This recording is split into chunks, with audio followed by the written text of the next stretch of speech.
What's good, everybody? What's going on? Day before the fight. Y'all know we about to, oh my God. It's funny at first how fights get announced and people say, oh man, ain't nobody tripping off that fight. Ain't nobody. And then fight week happen.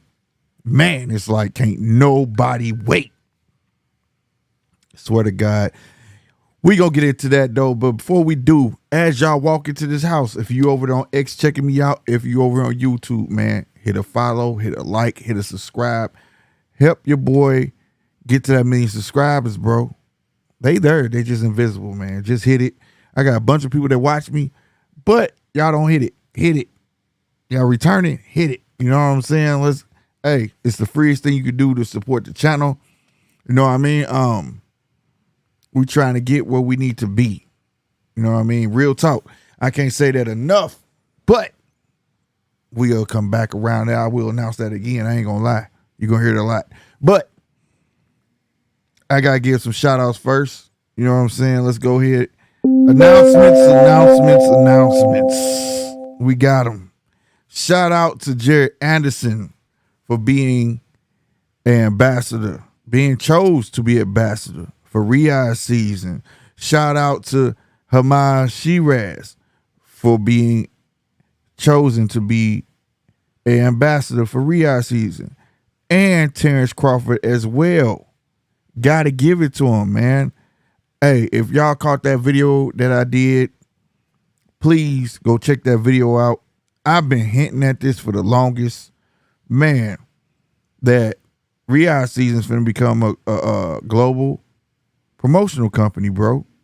And this go for us back when before Turkey stepped in the game when they announced Skill Challenge, and y'all remember my boy Polo used to be on here and we was talking about how boxing needed that umbrella, bro, because it's the only sport that's not associated. You feel me? So this is a good thing if it can happen. And check that video out because I broke it down.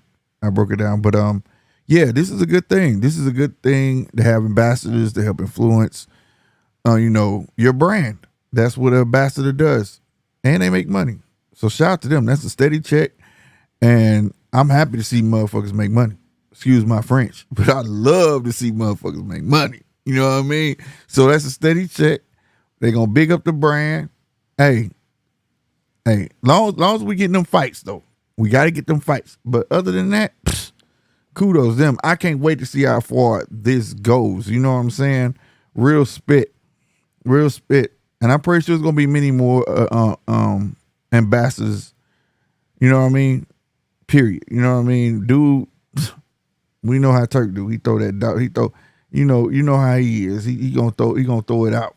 He gonna throw it out there for everybody. Get this money. That's his motto. If you don't like money, get away from me. You feel me? That's how I feel.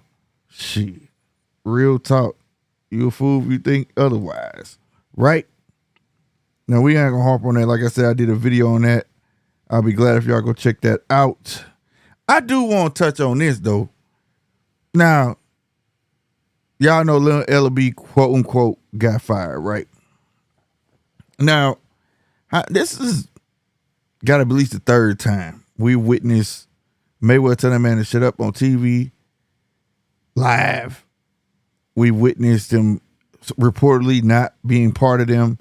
But it seems like this time this may be true. And what convinced me of it being true was today at the weigh-in, Leonard Ellerby wasn't out there in no suit. Did y'all peep that?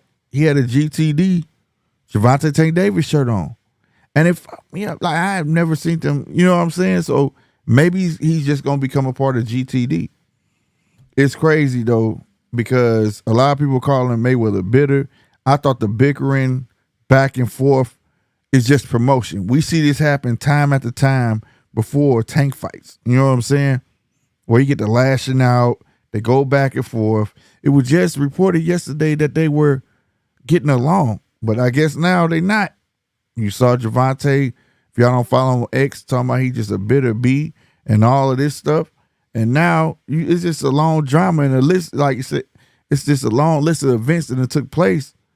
And I just want to know how y'all feel about it. You know what I'm saying? As a champion that's revered as one, some people says he's the best ever. I say the best of his era.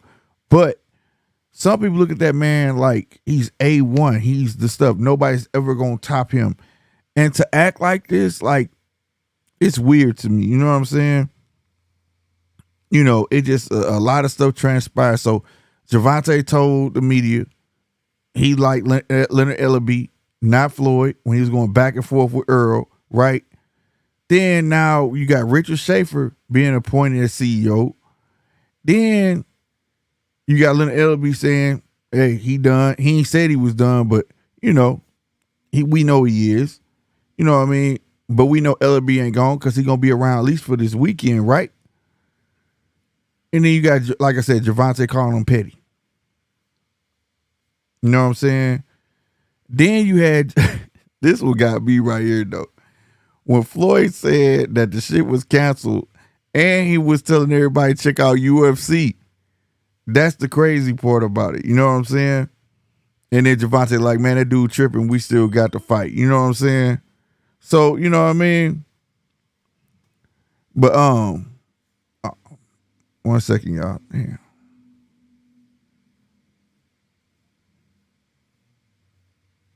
All right. So, you know what I mean?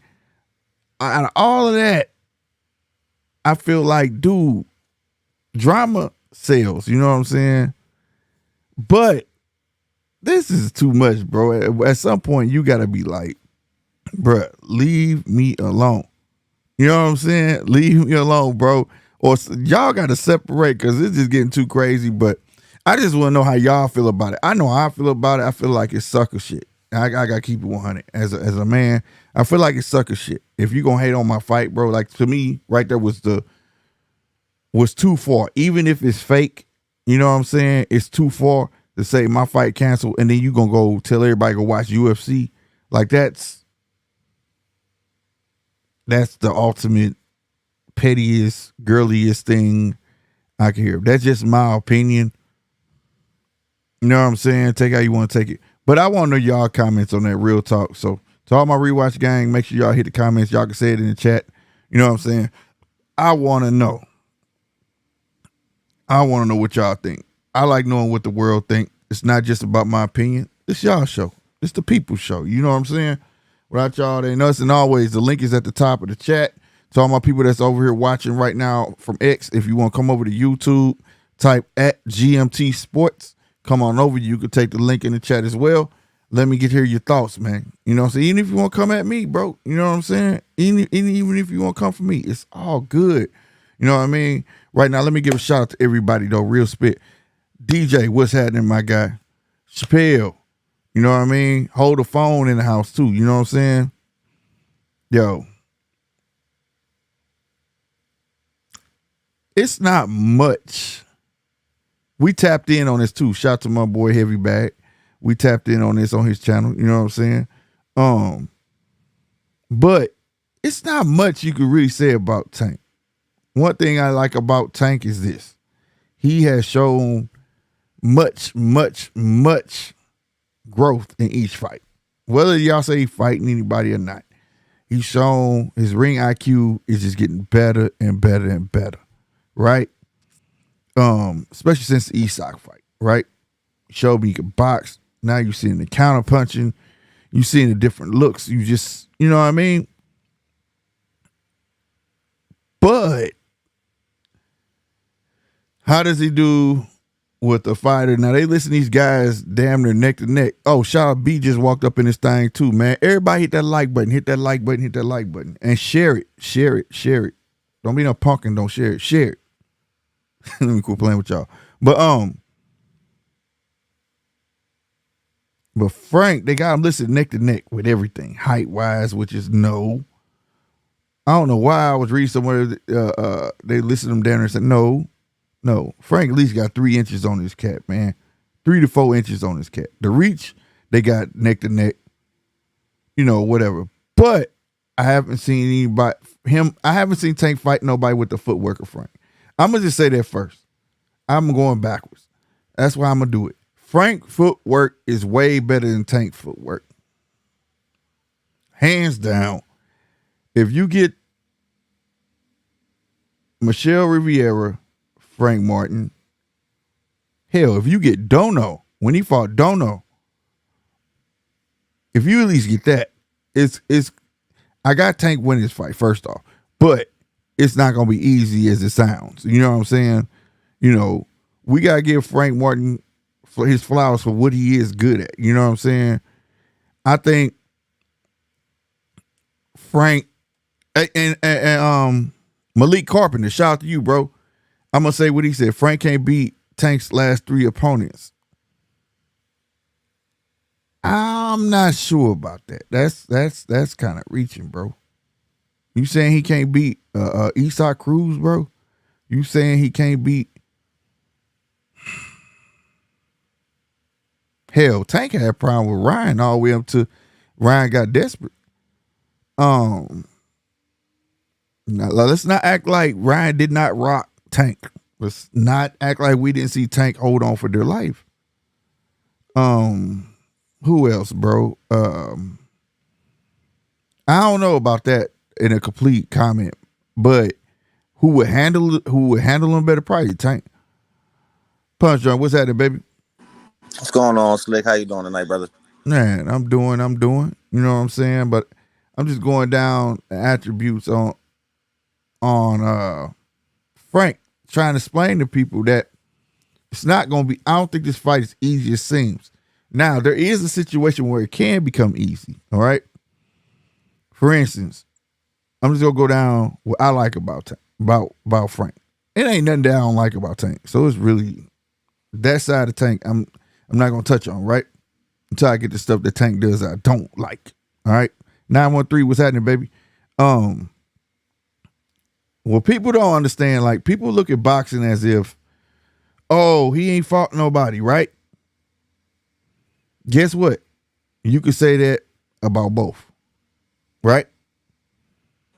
Yeah, I think. I Tank's competition is definitely better. He fought more champions. I don't think that did Frank ever have a title fight before this Frank's No, first no, no, fight. no, no. I'm not saying champion wise. I'm saying as of recent, Tank is getting on this train, right? If you call fighting Hector Garcia bringing him up, yes, he was a champion, but he was a champion in his weight class, right?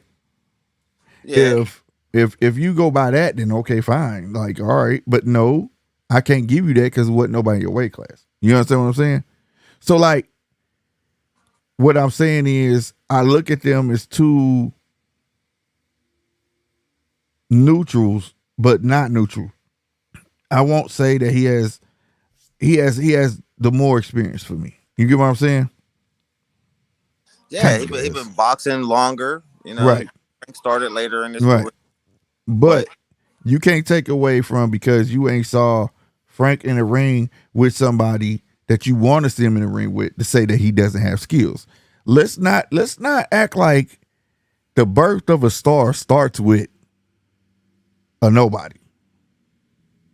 The birth of a star is fighting somebody, right? And Frank is at his somebody. So this is his make it or break it, right?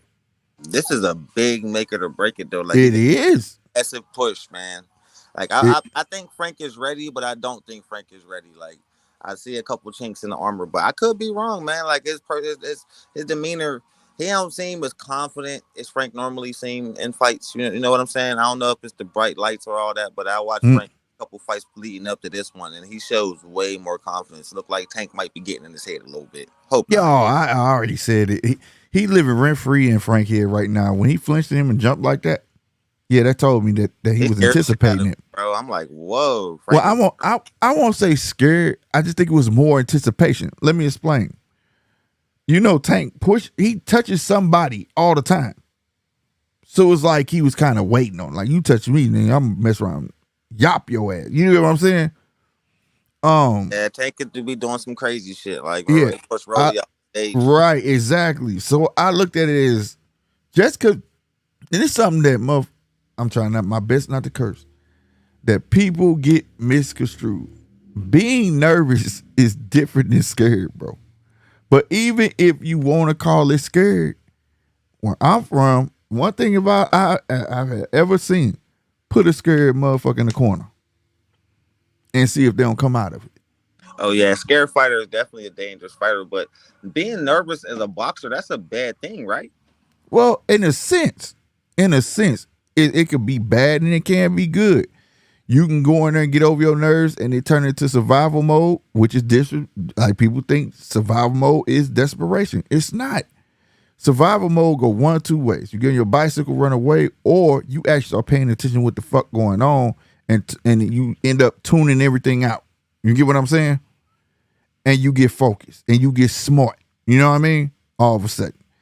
I've seen it in fights where dude was getting tacked on for 3 rounds, and all of a sudden the fourth round come, he like bing, bing, bing, bing, he a whole nother fighter. You know what I'm saying?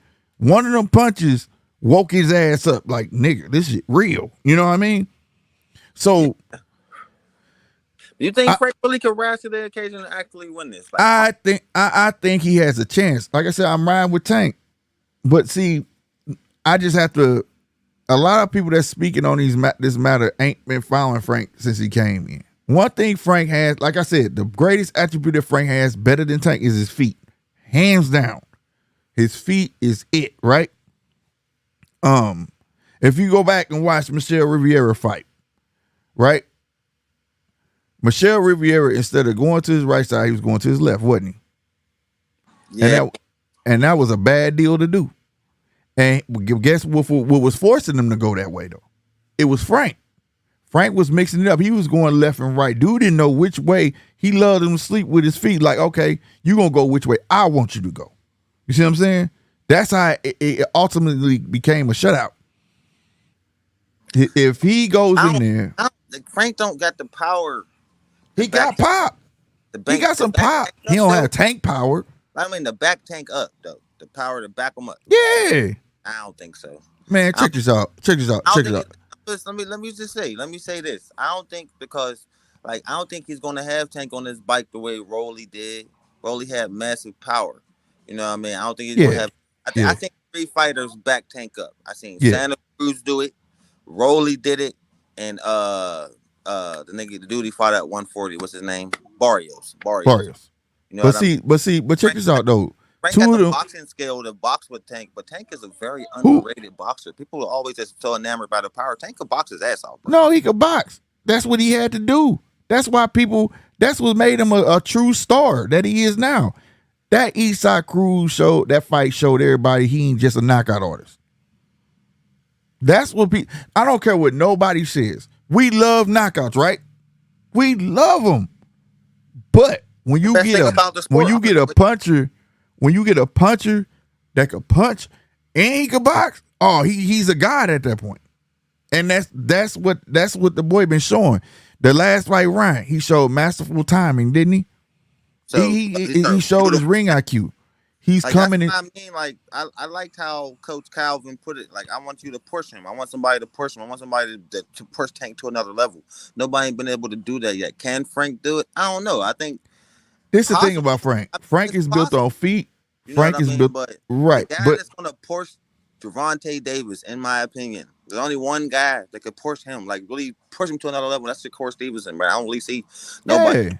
Nobody. Yeah, I'm gonna be honest with you. That's why I wish we had that fight first, so I could see who had the more pop. You see what I'm saying? Frank or Shakur. That's why that should have happened first. And that's another thing we ain't talking about. That's another glaring thing. I know Tank fight is more money. But let's not forget, he didn't want no smoke with Shakur, bro. No, because you understand that was a boxer versus a boxer, and they both got adequate speed, good feet. You see what I'm saying? It's hard to fight something that's like a mirror image of you. You know what I mean? So, no, I can see him ducking that. Tank ain't the same as Frank. Tank still is a come forward fighter. It's just that he can make those adjustments when need be. That's what makes him special. He don't need nobody to tell him to make this adjustment. He peeping your old scheme while he pushing forward. You get what I'm saying? Exactly. And that's what make him great.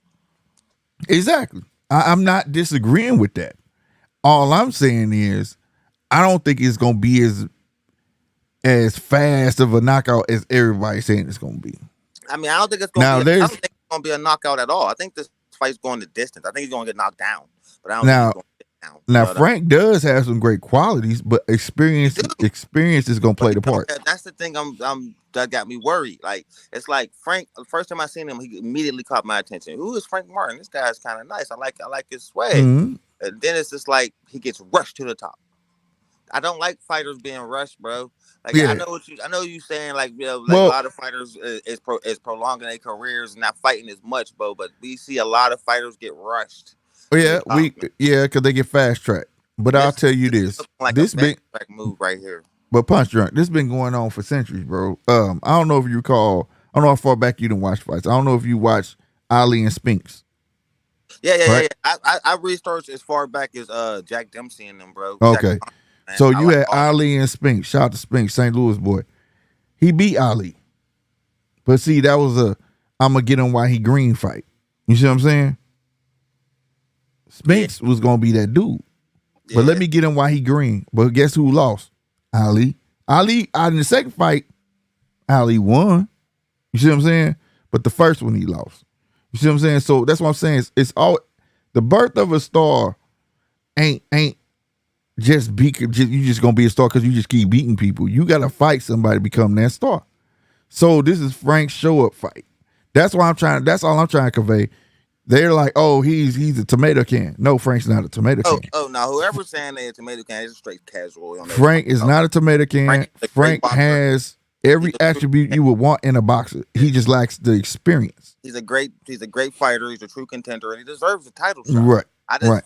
though it's just I would have liked to see a few more fights under his belt before he jumps this high, because you can see the bright lights is getting to him. It's very evident, like you know what I mean, that it's getting to him, because like you Right. go fighting in the 5,000 in front of 5,000 people, and now you fighting in front of a packed stadium of 20,000 and millions watching you. Right. Like, different, Here's the you know what I mean? equalizer. The, DJ just said, slick punch, answer me this. Is Frank actually Tank's toughest test to date? It could be, and it may not be. And No, I'm gonna explain why. The reason Isak fight is the toughest fight to date is because before that fight, I told everybody it was gonna be tough because the boy is relentless. He gonna come with power, and the number one thing, Tank hadn't fought nobody ever his height. Tank was used to fighting tall people. You see what I'm saying? And that's why that fight was tough. Everything was coming from a level that he was not used to looking at all. That was not a fight where you ever heard him say, I know your trainers, I know this. You didn't hear him say that. Not one time. There was nothing that he could do but go in there and fight that fight out. You get what I'm saying? And try to get him up out of there. Because little do people know, well, if you a real tank fan, you know Isak was on his cards, knocking people out on his undercard of his fights. So, that's why it's toughest date. How can Frank become his toughest fight to date? Simply by his feet. The 1-2, that step back pull counter 1-2 that Frank got, dope as fuck. How he turned them, the little tricks, man, I swear it's like a signature. I don't know if what's the trainer name, bro? Help me out. For Frank. Damn.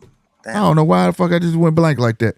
The train Derek James. Jared James. I don't know if he teach them that, but I don't. If y'all pay attention, I tell y'all, each fighter got their own little dirty thing, and each fighter have a tick that can get them fucked up, right?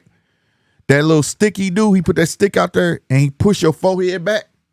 It looked like a jab, but he really pushing your forehead back, right? And that little lift up forearm, that shit effective as fuck when he get in the inside, because he fast as shit. You see what I'm saying? And people don't like, a lot of people that's taking on this fight really ain't pay attention to a Frank Moore fight. Frank got speed, dude. He got speed. So does Tank. But here's the difference. Frank put more combinations together than Tank does.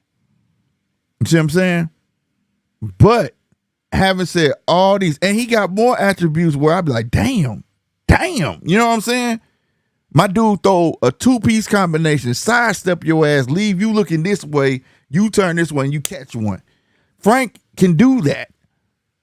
But I think what I think that's going to disrupt all of that, 100%, is the nerves. I think in the beginning, if he don't sell his nerves within that first round, Tank coming full force at his ass. I'm telling y'all now, Tank coming at him full force in the first round because he ain't gonna want him to settle.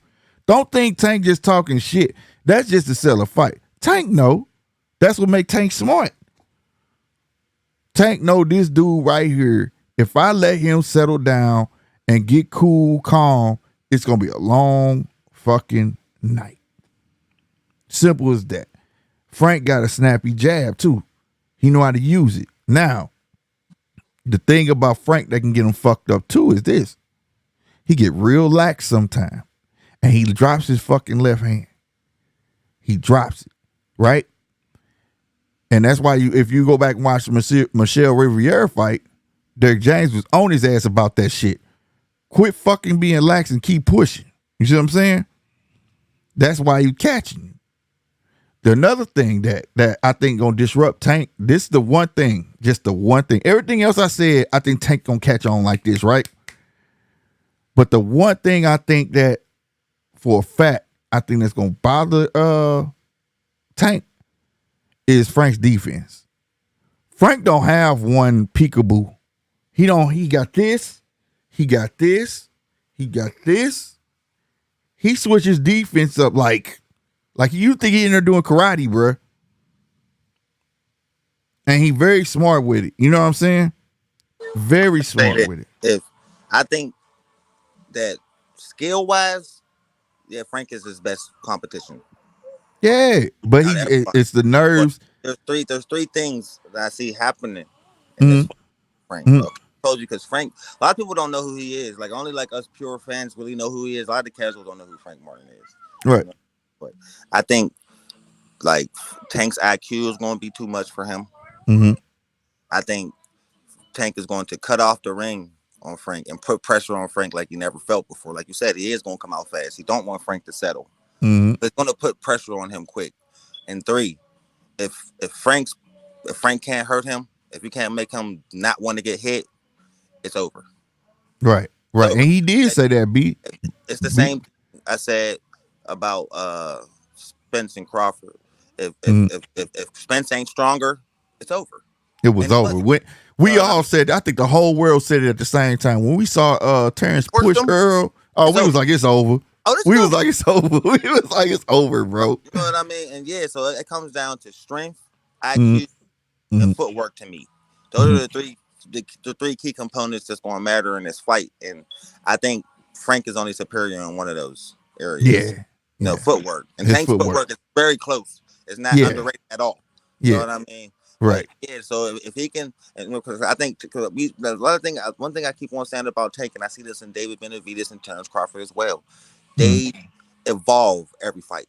They do something different. Yeah, that's why I was saying Tank showed me something every fight. They don't have a real bad fight. They just keep on getting better and better and better and adjusting. It's like, damn, can you keep getting better than this? So, like, that's why I think this is a little too much for Frank. I think Frank's gonna give us a great show, but winning this fight, man, that's a tall order. Bro. Yeah, it's a tall order coming from a short man. That's a fact. So, like, I'm glad like Tank got Coach Calvin because a lot of people like to say, if y'all watch Frank got power in both hands. Frank got power on his right and his left. He tend to stun you with the right. You see what I'm saying? So like I think it's gonna be based around nerves, bro, for Frank. Now, he got, like I said, he got nice 1-2 pull counter. That's nice. But all of that, he has to be comfortable to get that shit off. You see what I'm saying? He can't be, happy feet in that motherfucker. He got to get settled and grounded before he can get any of that off. Even his little tricks, like I said, the spin around your head where they I don't know Derek James. I just see a lot of Earl and Frank where he'll hook you and people think he's throwing a hook, but he really trying to hook around your neck so he can spin you around. Yeah, I think Derek James was a key component to Earl being able to sign Frank. You know what I mean? And, not to get off topic, but I was a little surprised at how hard Tank was going on Errol, bro. Man, that was the fuck. If he was going at the entire team, he went at the entire team. And then, like, not to get off topic again, even more, but a lot of crazy shit happened in these last 2 days. Floyd firing Mayweather-Elby. What the? Bro, I'm gonna say, man, I'm gonna say it like this. This one might be for real, but I've seen that man get fired twice. I've seen Floyd disrespect that man on TV more than once. Tell him to shut up. in front of everybody. You know what I'm saying? So, I don't know. And then you just had, and then just not too long ago, the interview was like 2-3 days ago. They was asking about the rumors of him not being around. He was like, man, that's bullshit. So I don't know. But we know who Richard Schaefer is. You get what I'm saying? So if he got him, I'm just telling y'all right now, if he went got Richard Schaefer's and it's real, even though it's real, because I know y'all gonna say it's real, he put it out there, man. This dude changed his mind all the goddamn time. Because I met Leonard in real life, man. He's a super down to earth dude, man. I hope that doesn't happen, man. Fleabird put some respect on Leonard's name. But if he with Richard Schaefer, it's because he trying to go international, bro. He trying to go overseas. That's the only reason, bro. You know what I'm saying? Yeah, man, I hear a couple fighters that signing like directly to Leonard, so maybe he's trying to get his name out there a little bit. Hey, did you see the weigh in? He had a GTD shirt on. He wasn't even out there in no suit. I noticed that. Yeah, that caught my attention. I'm like, yo, it low key the Ellerby like snag up Tank. Maybe that's why Floyd's pissed. Yeah, maybe, but like I said, usually they always go at it before a Tank fight, but this was a little different just because it was when he said the fight was canceled, bro. and he told everybody go watch UFC. I said, oh no, something up. He's exposing secrets, and then Tank pulled Carmelo off the card. Like, damn. Yeah. And Coach, I think Coach Kenny, for Coach Kenny's daughter or niece or something like that, gonna be in place of Carmelo now.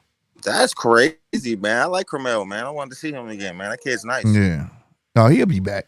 I think he's the future, bro. They need to stop that, man. That kid's the future, bro. Tank, you need to get a nigga who built your career more respect than that. Like, this is getting out of control. I don't like stuff like this, man. I feel like it's like a father and son going at it. Yeah, man. But I'm telling y'all, don't be shocked tomorrow if Frank can gain his bearings and give Tank a good round. Tank gonna switch up. Now Tank gonna get him out of there. I think Tank gets him out like 8 or 9 good rounds. You know, yeah. I mean, at 10th or 11th. You say 8 or 9? Yeah, I think 8 or 9. But if he hurt Frank early, it could be like 5th round. And he can be hurt. But that's why I started the show off with. Let's not act like Tank can't be hurt. If y'all don't believe me, go back, watch the Ryan Garcia fight, and tell me you ain't see Tank hold on for dear life. Barrios and Leo Santa Cruz hurt Tank. That's what I'm saying. And Leo Santa Cruz came from what? 126. Let's keep it 100, man. Leo Santa Cruz was winning that fight. Yeah, he came up from 126. See? Yeah. If Leo Santa Cruz was a real 135-pounder, Tank wouldn't. So let's not act like he can't catch one. He just smooth. He know what to do in them moments, and that's an art. You know what I'm saying? He know what to do in them moments. So that's what I'm saying, man. I just hate hearing all day today. I just been hearing people, man, who is Frank Cat? This cat ain't gonna get his ass with it. I'm like, he got the skills, dog. And I hate when as even the aficionados talking crazy because same shit was said about Roy. The same shit was said about Mike Tyson. The same shit was said about every other star we know when they took on top tier competition, bro. Like he's our Canelo, niggas like that build cult followings, bro. So you just tell them, like, because how many boxers you get away with saying, like, man, I'm not fighting Benavidez, even though everybody want to see me fight him. Give me $200 million. I don't give a fuck what the fans are thinking. And no fans complain about it. Yeah, only cult followings could do stuff like that. Tank could do the same. Like, because it's social media era, man. They get to see a lot of a person. Everybody was get the Devin Haney Tank fight, scream, and then Devin got killed with all them left hands. It's like, see what a Tank would have did to him. Like, see, when I came up, growing up watching boxing, right, and I've been watching boxing long as I can remember and being able to comprehend it. Before ESPN, we had something called ABC Wide World of Sports. They wore yellow jackets. You'll catch a Sugar Ray Leonard fight on ABC along with a tennis match and Michigan playing. All right. All in one. They switch back and forth between rounds, right? And the thing about back then, I only got to fall in love with their skills. I never got to fall in love with the person. You understand what I'm saying? In this era, they get to go live. They get to see what they do in their off time. You got the little 24/7 stuff that lead up to the fight. You understand what I'm saying? So you get to be personable with these fighters now. Cool. What'd you say? So I think that's cool. I like to get into their lives a little bit of my favorite fighters. Yeah, but I'm talking about that's why they have a cult following, though. You see what I'm saying? Well, that's true. When back in the day when we talked boxing, it was purely about skills. Yeah, The Roy only Jones. person where people was like really like all over was Sugar Ray Leonard because he was the Pepsi boy. He was the poster child. You get Oh what no, I'm saying? Mike Tyson was like that too. Well, yeah, Mike Tyson, but not like Sugar Ray. Sugar Ray had all the sponsorships. So did Mike Tyson. You know, he had all. Mike Tyson was getting done dirty. $5,000 for a video game and other stuff. But he was like, I don't know. He was Sugar Ray famous, I think. Yeah, no.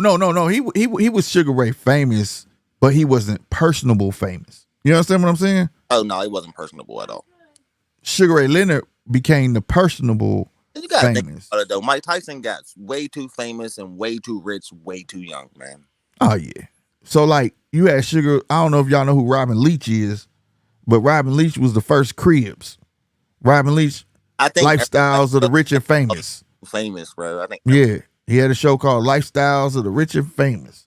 That's what Cribs. That's what birthed Cribs. Sugar Ray Leonard on there showing all. So that was the first time we got to see inside somebody's life. You know what I'm saying? You know, the only time we saw in their life, they went on a talk show and act like they was about to get into it. Sugar Ray Leonard, who was the other boxer? Do you know? Who? What are you talking about? On Lifestyles of the Rich and Famous. No. Muhammad Ali. He was on there? What? Hell yeah, he was on there. I didn't know that. I didn't know that one. I'm gonna look it up though. I ain't know that. But it wasn't. Back then, just wasn't no way to get real personable. You had to get a boxing magazine and read their little quotes and shit like that. But now today, they going on Instagram. They going and they showing other stuff they do besides boxing, and they're more relatable. So that's why they could build these followings. And shout out to Ryan Garcia because he showed them the way. You get what I'm saying? So, you know, that's how that come about with the cult following. But I'm just trying to tell people, like, don't think this dude somebody he just finna step on. It's not finna be like that. I agree with Ladybug. I think she said round 9. I said 8 or 9. Because like I told y'all, every boxer has a tick that will get their ass fucked up. Every now and then, Frank throws a wide ass fucking hook. He's usually very tight with it, right? And he throws a wide fucking hook. And I'm going to tell you a punch that he don't like to throw that's going to cost him because he may not throw it. He don't have an uppercut for real. He don't. He'll throw it every blue moon, but it ain't there. And when he throw it, it's ugly. It's like you could tell he don't use it. You know what I'm saying? Yeah, he don't throw uppercuts. I never noticed that. No. And he's very susceptible to a straight and an overhand. And guess who's going to be ready to throw them fucking overhands? Tank. And feints too, though. He's susceptible to feints too. Yeah. So, you know what I'm saying? It's going to be, it's going to be battle of the wits, but it's also going to be battle of the heart. Now, let's talk about this fucking weigh-in, though. Frank looked like shit. Frank looked it bad, bro. In his last fight, yeah. No, the weigh-in. Oh yeah, how skinny he looked. Yeah. Oh my God, bro. Yeah. I told you all that muscle, man. I told you that was going back. You said that shit. You did. That dude fake. Now he already got high cheekbones, you know? My God. You ever seen An Ant's Life? Swear to God, he looked like that. Or like the crackhead off of the PJs. Prime man, bro. No disrespect to Frank, but he looked like dope head, bro. He looked smoked out. Evan Haney, like he was about to die from like bro, you see, whoa. Like, yo, I told you, packing on all that muscle, you're gonna have to lose that. I'm like, why do boxers do that when you guys? I don't know, bro. But I hope he rehydrate good because I'm like, my God. So I can't wait till tomorrow to see what he look like. Cause that's why today, they got Frank he like shit. That rehydration clause, bro. Cause dude wouldn't have been able to do it. Look, did you see him? Yeah, he like shit. I was like, my God, Tank just looked like Tank. You feel me? Tank looked like Tank. 130. That's his weight. To me. Yeah, he just looked like Tank. This nigga looked it bad. Frank looked like he worked hard to get there, and it looked like he killed himself to do it. Yeah, yeah. He proved Tank. He proved Tank right when Tank said, "Yeah, yeah. I know it's hard for you to get them pounds off. I know it's hard for you," when he was saying when he was heckling him at the press conference. Weird. That's why he make everybody come down to the 35. Like, you want to fight me? Come on, 35, bro. Yeah, bro. Problem is, So, like, it's but killing all the rest of these fighters. They been should have moved up. I just hope that man can settle his nerves and give us the fight that we deserve. If not, it's gonna be night night, I bro. don't know. He looked pretty drained, bro. It's gonna be night night. But I Look, do expect Frank to be on his bicycle for like the first 2 rounds, bro. First 2-3 rounds. Bro. definitely. I mean, he gonna try as hard as to not get knocked out. And I said, if he get caught early, he gonna be on his bicycle all night. Yeah. Yeah. Frank gonna come at him, bro. Cause not Frank, Tank. Tank not stupid. He dealing with a straight boxer. And that's the one thing and I'm standing on it. That boy never said that he was gonna just knock Tank out. He said if Tank act up. So he coming in the box. His plan is to box 12 rounds. If he stun him, he gonna get him out of there. You get what I'm saying? Or try to get him out of there. But Frank's plan is to box 12 rounds. That's Frank's plan. He's a boxer first. If the KO come, he gonna take it. You know what I mean? So, but Tank ain't trying to be there that long. Tank trying to go home. So Tank gonna be trying to come at him, but like I said, man, just watching past Tank fights, he's growing, but I also seen him get stunned. It can happen. Like I said, this has been the upset season, bro. This has been some crazy shit going on, bro. Called that early too. Like, it's upset season, baby. Yeah, man. You know what You I know, mean? like, we got a lot of good fights tomorrow too. Like, Tank always put on these great cards, man. I like it. Man, you got Magasayo back too. He gonna be on the prelims. Yeah. That messed me up. I said, damn, where you come from, boy? That was Pacquiao protege. And that's the dude that got that bullshit win against Gary Russell. Yeah, exactly. Then what's Ben Whitaker fight tomorrow too? I didn't know that. I want to see that. Drunken style, baby. I want to see that. I like him, bro. I want to see him live for real. Yeah. Then you got the Paro and Matthias fight. It's definitely a full Saturday. We got Benavidez and the Ukrainian dude. Now, this ain't the card with Ryo and Pitbull, is it? No, Ryo and Pitbull is August 3rd. That's on the Crawford card, huh? Yeah. Malik Carpenter said Frank's scared as shit. He's showing off for the. I don't think Frank's scared, bro. I'm gonna be honest with you. That nigga look nervous, bro. He just nervous, bro. There's a difference, bro. You could be nervous and still win a fight, bro. Yeah, like I said before, Mike Tyson verbally said he was scared. He said he was scared. He was scared all the way till he got to the ring. Nerves and scared could be a good thing, bro. I'm telling you. Man, I done seen it. I've witnessed it. Put a scared dude back a dude up against the wall and see what happened, bro. He ain't got no choice but to perform. Yeah, nigga with his back against the wall, dangerous. I promise you, I've seen it, so I don't count him out, bro. And again, every birth of a star that I've witnessed came from that. For instance, Terrence Crawford, who when he stepped up and fought, well, who was that? 913 series, wasn't that Breeders Prescott? Yeah, it was Prescott. He wasn't supposed to win that. Breeders Prescott was the shit. You see what I'm saying? Yeah, he was the boogeyman. Yeah, he was the shit. Crawford washed his ass for 12 rounds. Crawford wasn't supposed. He was supposed to be there to fight a 135 fight. See what I'm saying? And he said, "I'll do it." The business, boy. That's one of his best performances. Next to so that's why best performance. And even though, and then when Earl Spence went across the pond and fought Kell Brook, he was nervous the first 2-3 rounds. Yeah, up until about the fourth round, I had Kell Brook. Yeah, then he took that motherfucker over.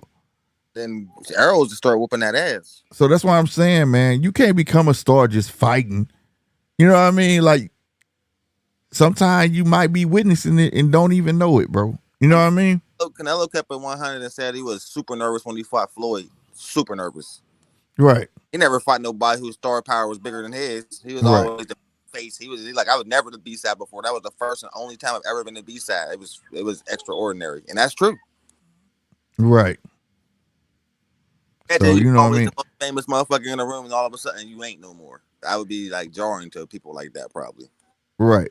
Malik Carpenter said, y'all see how Tank always got his finger in Frank's face. Yeah, bro, but I'm not finna Well, he fuck was my money tapping up. his forehead, man. Like I ain't with that. I don't know. Frank was allowing some. That's what I'm saying. Frank was allowing some shit. I don't know. I ain't Every see that. boxer I'm be allowed. honest, I didn't see that. Like, yeah, go back to the press conference yesterday, bro. Like, yeah, Tank was tapping. He's a bitch right to his face. Like, ooh, I don't know, bro. Yeah, because he know he not gonna hit him. You can't hit. You're not finna get the fight Yeah, fucked up. but smack his hand away. Do something. I mean, I know y'all ain't trying to ruin y'all paychecks, but smack his hand away, bro. Like, be a man. I get it. I I get get it. respect, bro. I get the whole showing respect, but he ain't respecting you, so don't respect him. If he gonna tap Yeah, I said it off the jump that he was showing Tank too much respect, bro. swear it was the same way with Charlo and Canelo. You're showing too much Yeah, respect for these dudes, man. If they showing ain't got no respect for you, don't get on that, too man. I don't grateful. about he the Like ASAP. you go Like, get paid regardless, bro. yeah, you getting your paycheck, bro. Smack his hand away, bro. Or he gonna get worse with it. And he kept getting Mm-hmm. worse and worse with it. Like, you know what I mean? Mm-hmm. Person I that just awkward tank was Rolly, yo, and that's funny as hell to me. yeah, bro. That's why Tank got his ass out of there too, though. That motherfucker was under Tank's skin, bro. I He think he's the only one I seen do it. Really get under his skin he like that. came, yeah, and he got under Tank's skin, bro. Bro, like, but think about Straight it. up. What he did was super disrespectful. Remember, he taped his face on a sex doll and beat the shit out of the sex doll in the middle of the street. This is like, yo, he's rough for that. He got to fight immediately. Bruh, that dude talked his way into one. Bro, he got to fight with me too. And was winning. And was winning the him. fight, bro. Oh, we would have won a smoke with him. And I couldn't believe it, bro. And he got a title. Like, I Yeah. mean, he's still so trash to me, man. And people still think he's a good fighter. That's hilarious to me. Man. Rolly was winning that fight and everything till he got slept. He came the closest. Rolly got baited. Yeah. No, that was Bullet. Go back and listen to it. I tell everybody that. Rolly was doing what he's supposed to do. I think Barrios came the closest to beating Tank. What? Man, look, I'm about to tell you, I'm about to prove it to you right now. If you go back right before Bullet, right before Rolly got knocked out, listen, I want you to just listen. Bullet yelled, because they was at his corner, and he said, jump on him. He tired. Jump on him. And Rolly did exactly what his coach told him and got his ass slipped. And as soon as he hit Rolly and he fell down, he looked over at Bullet and said, shut the fuck up. Swear to God, if Bullet never told him that, Rolly would have boxed that entire fight. Rolly was chasing Tank all over that ring. I seen the game plan. Give Rolly false confidence and bait his ass. That's what happened. Man, Bullet fucked that shit up for him, bro. That's why Rolly ain't with him. Rolly left him.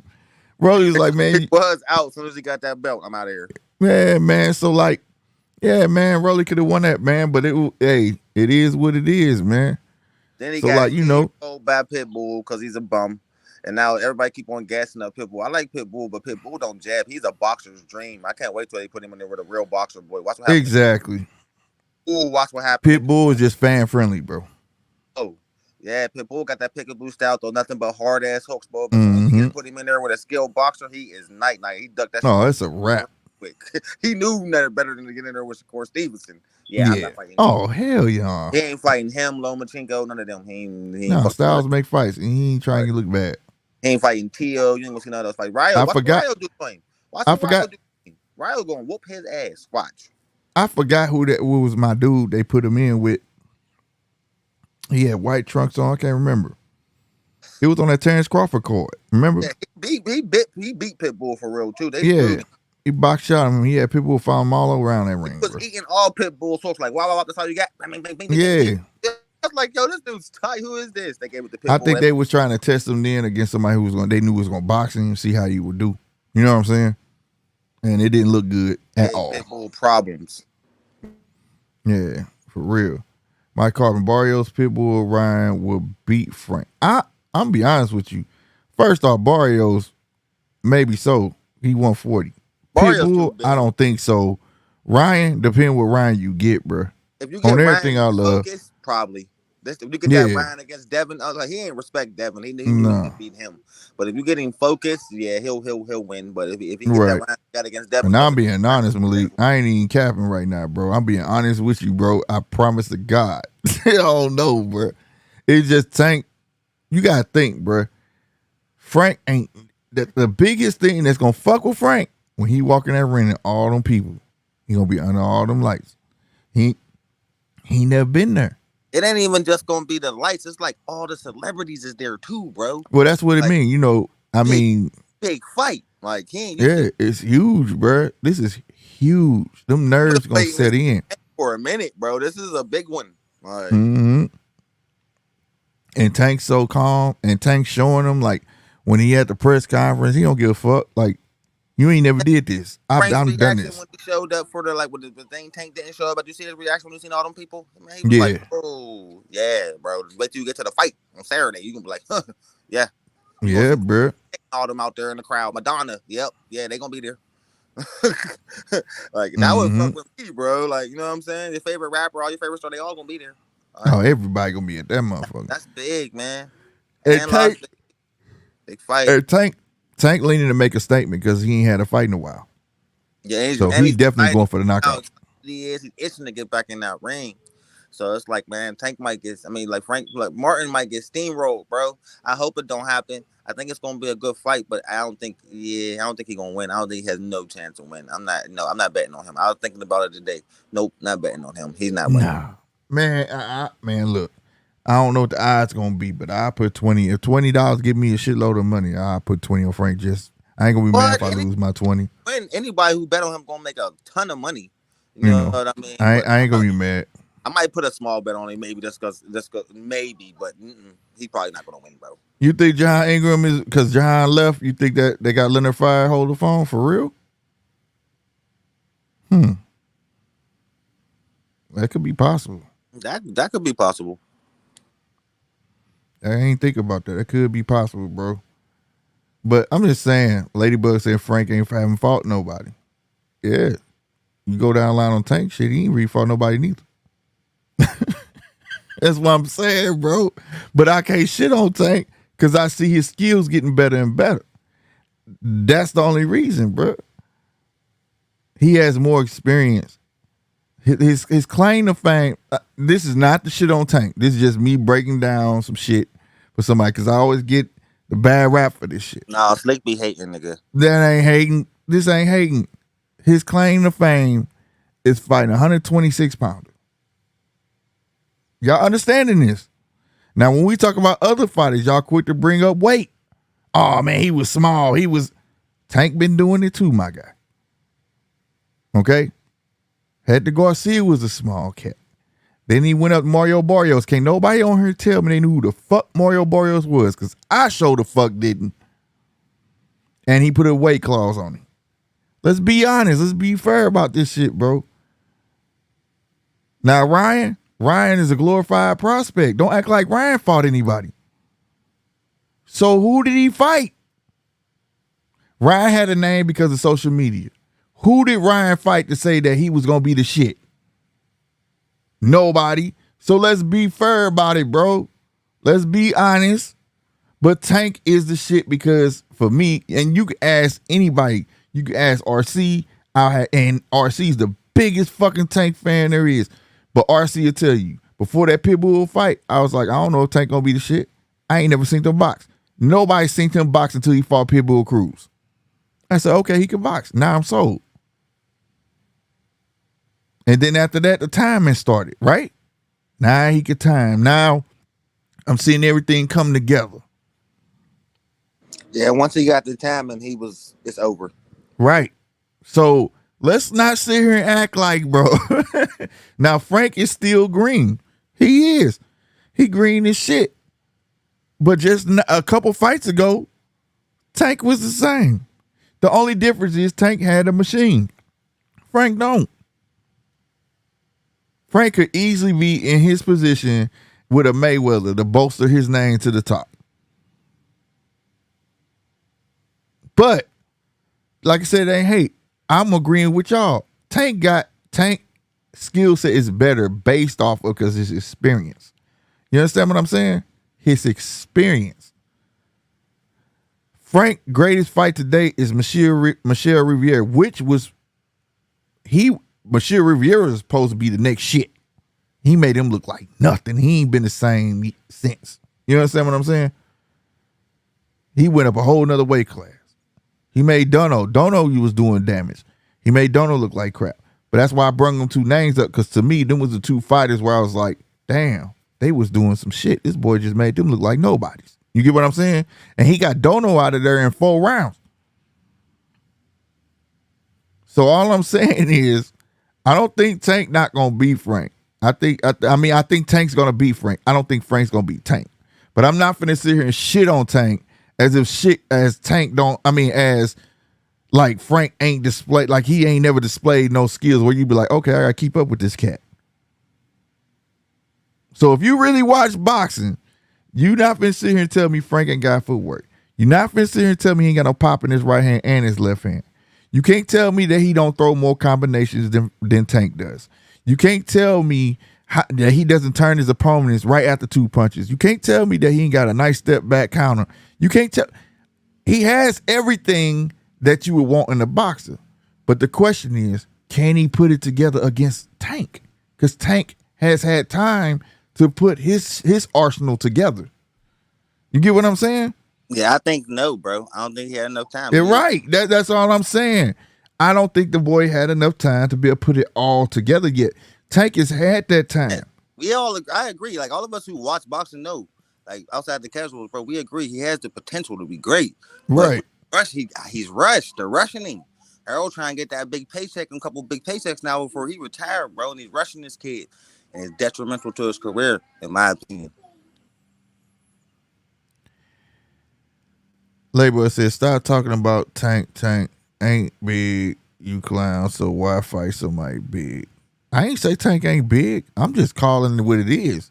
If Ladybug, if you are a big Tank fan, then you know who Tank fought. And you know where they came from. Right? You gotta call a spade a spade. You can't sit here and talk about Terrence and talk about who he for this and that third. And then when it comes to Tank and say it's a difference. You can't do that, bro. I'm being honest. It is what it is. Now, he didn't make nobody come up. He didn't make that happen, but they chose it. But it is what it is, right? Like I said, his claim to fame was how he slept fucking Leo Santa Cruz. Am I lying? That was a knockout that was heard around the world. Everybody was talking about that knockout, bro. They said Tank ain't big, man. That's a casual, bro. Don't even entertain that. Oh, they said Tank ain't big. Yeah. Oh, Tank huge. You crazy? You know, if you're not in America, yeah, he is. What you talking about? Yeah, Tank big, Ladybug. They come out to see Tank, bro. He's Tank the most popular black fighter in America. Yeah, I promise you, he is. He's huge. Tank bring him out, bro. Tank bringing it. He sold out every arena he's been in, bro. He's arguably the biggest fighter in boxing, probably bigger than Canelo. Promise you, bro.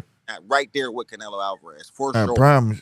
That's a fact. So if you say Tank ain't big, everybody don't want to fight him because he's knocking everybody out. Everybody want to fight Tank because you're getting a fat paycheck for fighting him. That's why, because he's the face. Oh, she said size. Size. He ain't big. No, he ain't big. No, he ain't big. In size, hell no.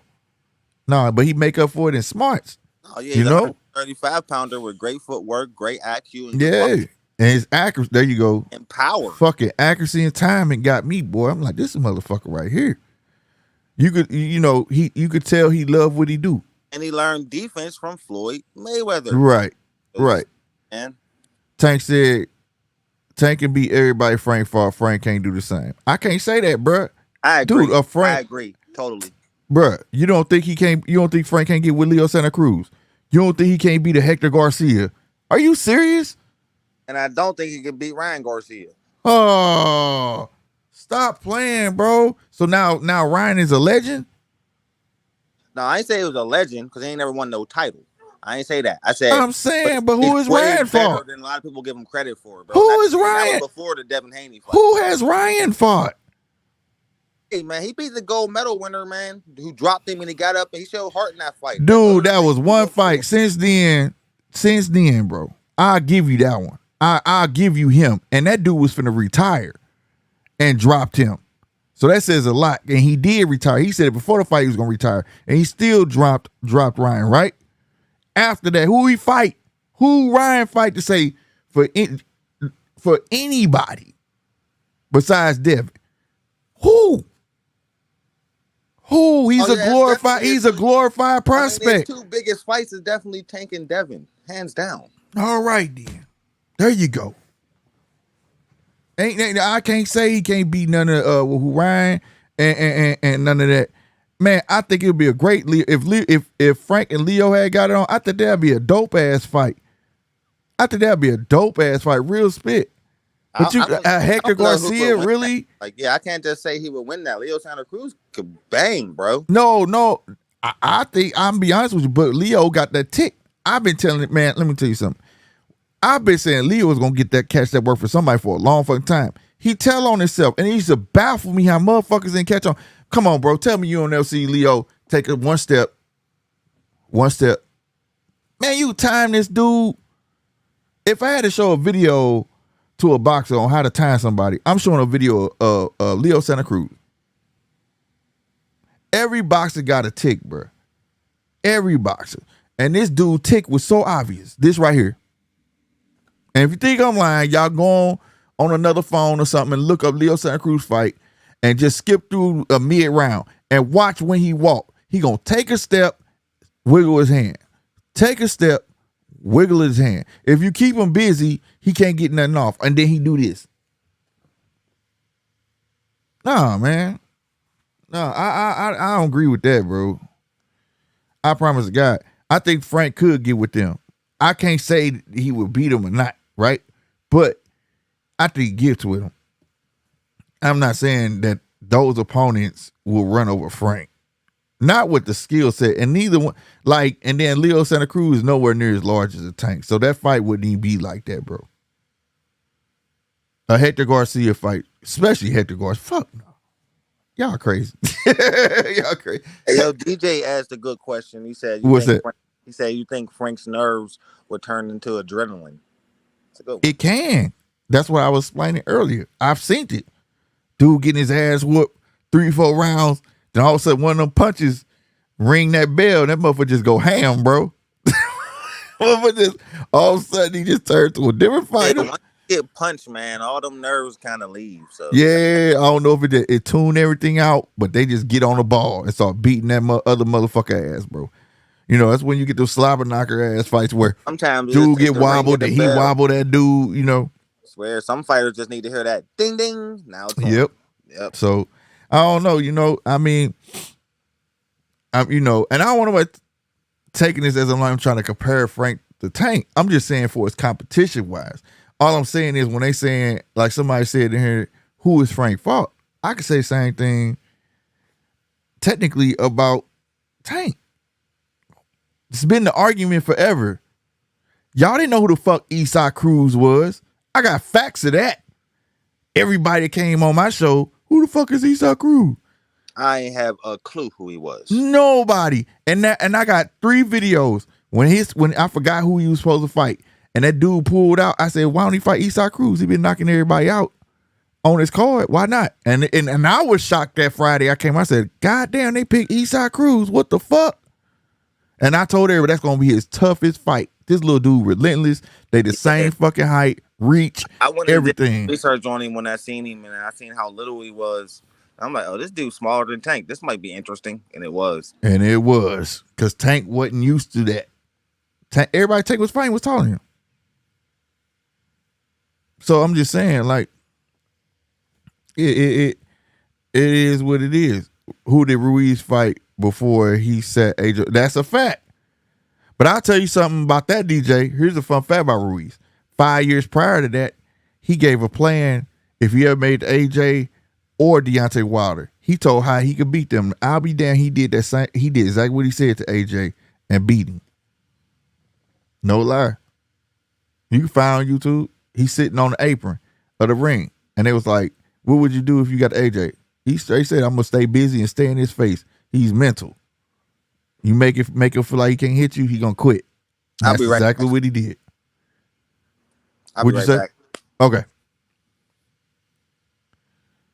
He sure did, bro. But yeah, nerves is crazy, bro. Nerves could make or break you. You know what I'm saying? Nerves can make or break you as a boxer. So I don't know. Is he playing possum or what? But all I know, I'm ready to see it.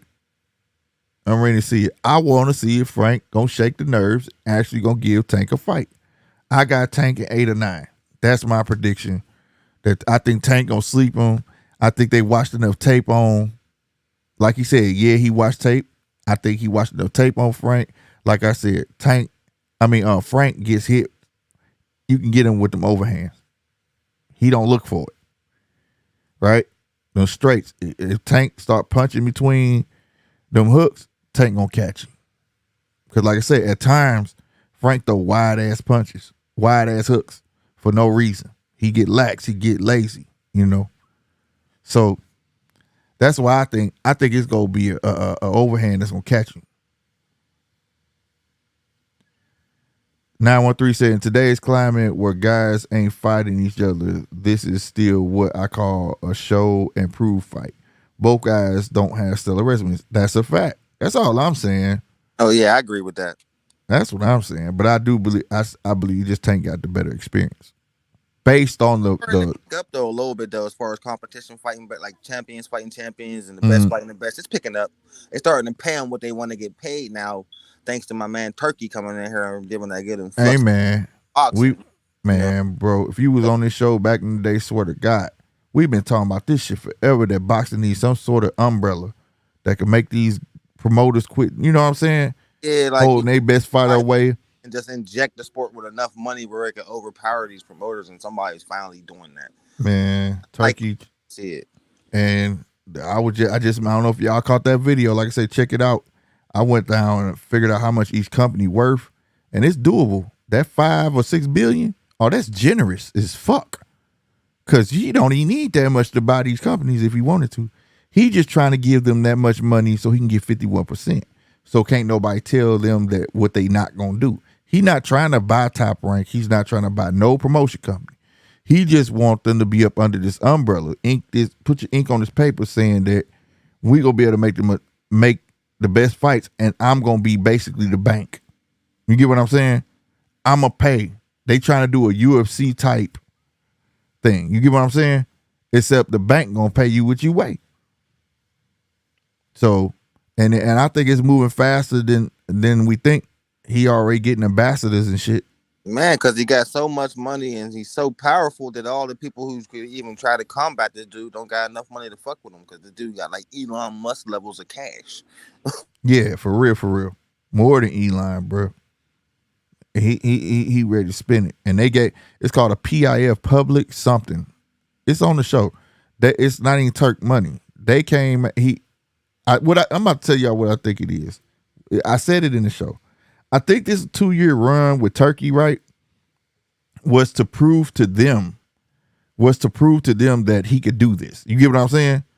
And then they said, bet. They just agreed with him now and said they want him to spearhead it. You get what I'm saying?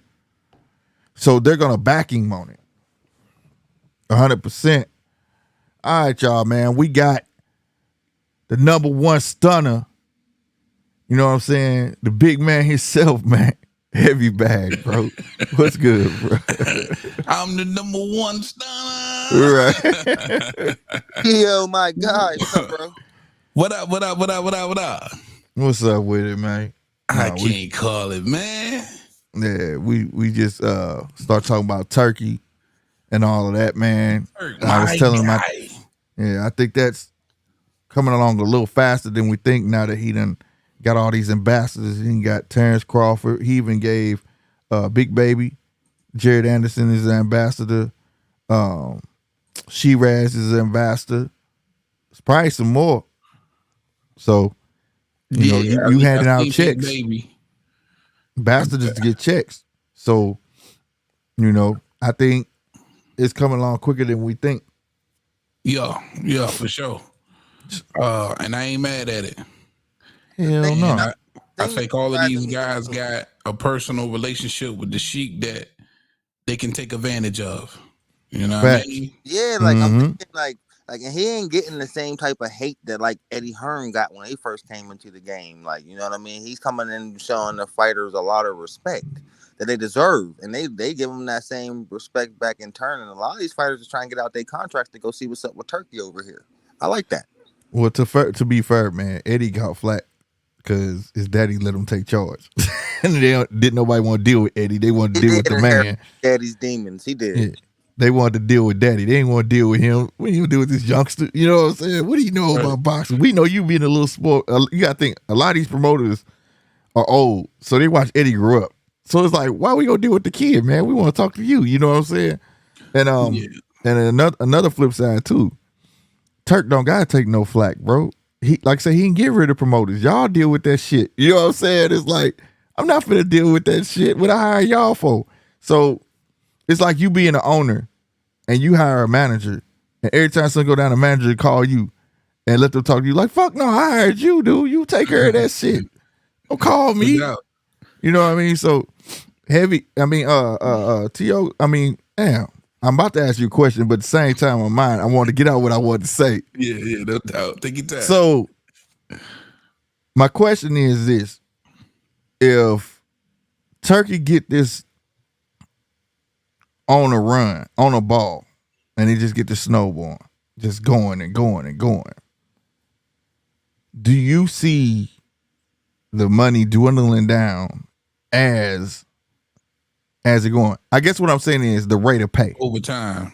Yeah, dropping. Over time. So basically, if he actually starts this league and he gets a gang of fighters, nah, man, I don't, because again, there's going to be some return for Turkey.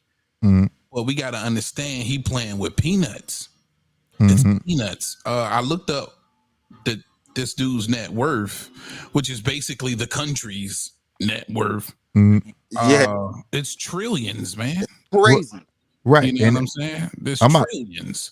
I'm about to put you like I was just telling Punch. Yeah. That's his shit. And what is he in charge of? The recreation or something, whatever, entertainment. Entertainment. He has that fund, Entertainment. right? Yeah. He has that fund. But where people been getting the news misconstrued, when I looked it up, the PIF is separate from them. Yeah. The PIF it's called public something, whatever. They have their own fund. It's like they invest. And I think that this 2-year stint was just a thing to prove that he can keep this going. He can make Right. this work. And now they stepped in and said, yes, we'll do it, but we want you to run it. You get what I'm saying? So Yeah. now he got even more money. Like, Money. it's crazy, but I was just sitting there thinking, like, how long can I keep getting out $20 million paydays for losers, though? It's still peanuts. Like, this shit crazy, bro. Because even all right, with some of these cards, even with the crazy money that they paying them, let's just say on that crazy card they spent 150 million. It's peanuts, man. You know what I mean? Like, It is, too, though. And then, like, And like, how do you start a boxing league? Like, how's that even gonna work? it's just like football, bro. Like, Is it like Sign the it- Super Six? sign like it- tournament football thing with Right, that? and bro. NBA. Like, hold up, so you like actually signing up boxers for teams? Nah, they Like, still I'm could. confused. What Say he that trying to? again? He's Say What- that again, Tim. I'm like, so you're basically signing up boxers for teams? Like, I don't get it. no. Oh, nah. He already demonstrated a couple of things. He liked tournaments, so now you see him doing the 5-on-5s. You know, which tells me he's a big fan of the World Series. tournaments that we used to have for like titles and shit like those. Yeah, like the World Series. That tells me he's a fan of the World Series of boxing when they used to do that, where Andre Ward come out of and all of that. Why he doing that? And then you got he's showing that. Then he's showing that he could put a big heavy. He started off with the big heavyweight card, Yeah. right? He showed the world he could put that together, and that was dope, right? Then so on and so forth. but what he's doing is repeating history. If you look at what he's doing, he's just repeating history, showing that he can revive it. He can bring it back what it used to be. And what he's doing is, like, people saying that he want to buy out, he want to buy all of these promotional companies. He's not. He wants 51%. That's it. So, like, if it's a discrepancy where he feels like me and T.O. promoters, right? And I got boxer A and he got boxer B, but I never let boxer A fight boxer B. He gets to say, man, what the fuck going on? Man, no, they got to fight by the end of this year, bro. Fuck that. Because I'm the one paying them. I'm paying them. I'm paying them, the promoter. I have no idea how he would want to structure this global league. But I read something different to where he wants to go around all of the sanctioning bodies all together. Like, he don't even really want them to be involved. See, that's the problem. I was just talking to RC about that. I said, one thing that's going to stop this shit, I'm telling you, them belts. Yeah. Like, you can't just up it till the sanctioning bodies. Hell no. He wants to make his own belts. Yeah. He can have his own belts all he want. Yeah. But you're not finna just tell the WBC, like, you know, his history come behind that. Like, that belt, them belts hold history. Other past boxers that held these belts and all of this stuff. You take that out the equation, it's gonna be hard for the public to bite down on it, because I don't agree with a lot that he say, but sometimes he be on point. Paula Malignaggi. Yeah. Come to the point to where, what are you more interested in, the history of that belt or the money? Yeah, it's gonna be. But it's still a part. It's a big part of boxing, though. Yeah, like you lose a great deal of fans if you just get rid of those belts, because you start like the undisputed belt. People look at that belt like that's a WWE belt. Like, we not like, what are you trying at that point? It's like, what are you trying to turn it into? You know what I mean? No. Like, you gotta have that something that's cemented. Like, you wouldn't got boxes that everybody like that help cement you in. You need to get them sanctioning bodies on your side. That's who the fans gonna follow. What? They gonna follow their favorite fighters. They gonna follow the best fighters. Yeah, but you still got to give like, when there's something big going on, you gotta have something to fight for. You're not finna tell me you finna come up with like that undisputed belt. Didn't nobody care about that undisputed belt, bro? Well, we ain't heard nothing else about that belt. We ain't heard anything of that.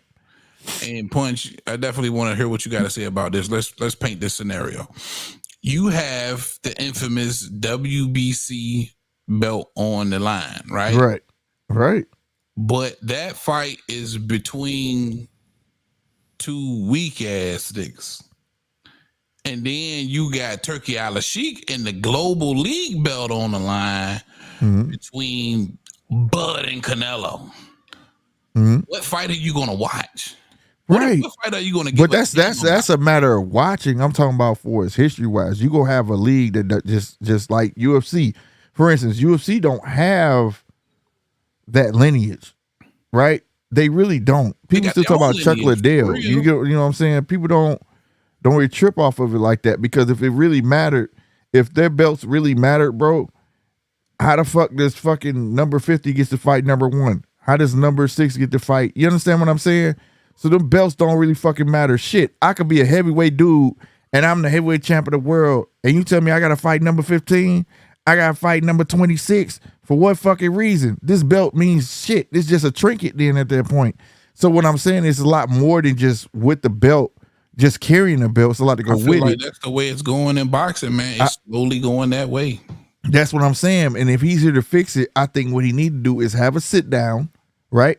And tell them this is what needs to happen. Really here to fix it. He's supposed to best fighting the best. He's not here to fix a belt situation. No. You can't see. Okay, you can't discount boxing without belts. Belts help make boxing. Belts is the reason boxing. Boxing is the reason you get called champion. Hey, fellas, can I interject real quick though? Yeah, absolutely. All right, well, check this out, man. Look at Usyk. He just got undisputed, right? Yeah. Right. If he drops all those 4 belts, then he's the man regardless. And picks up the Sheik's belts, he's the man regardless. He's pretty much saying, fuck them belts, they have no validity. And then the man who beat the man who beat the man, the lineal guy, could be the Sheik's champion.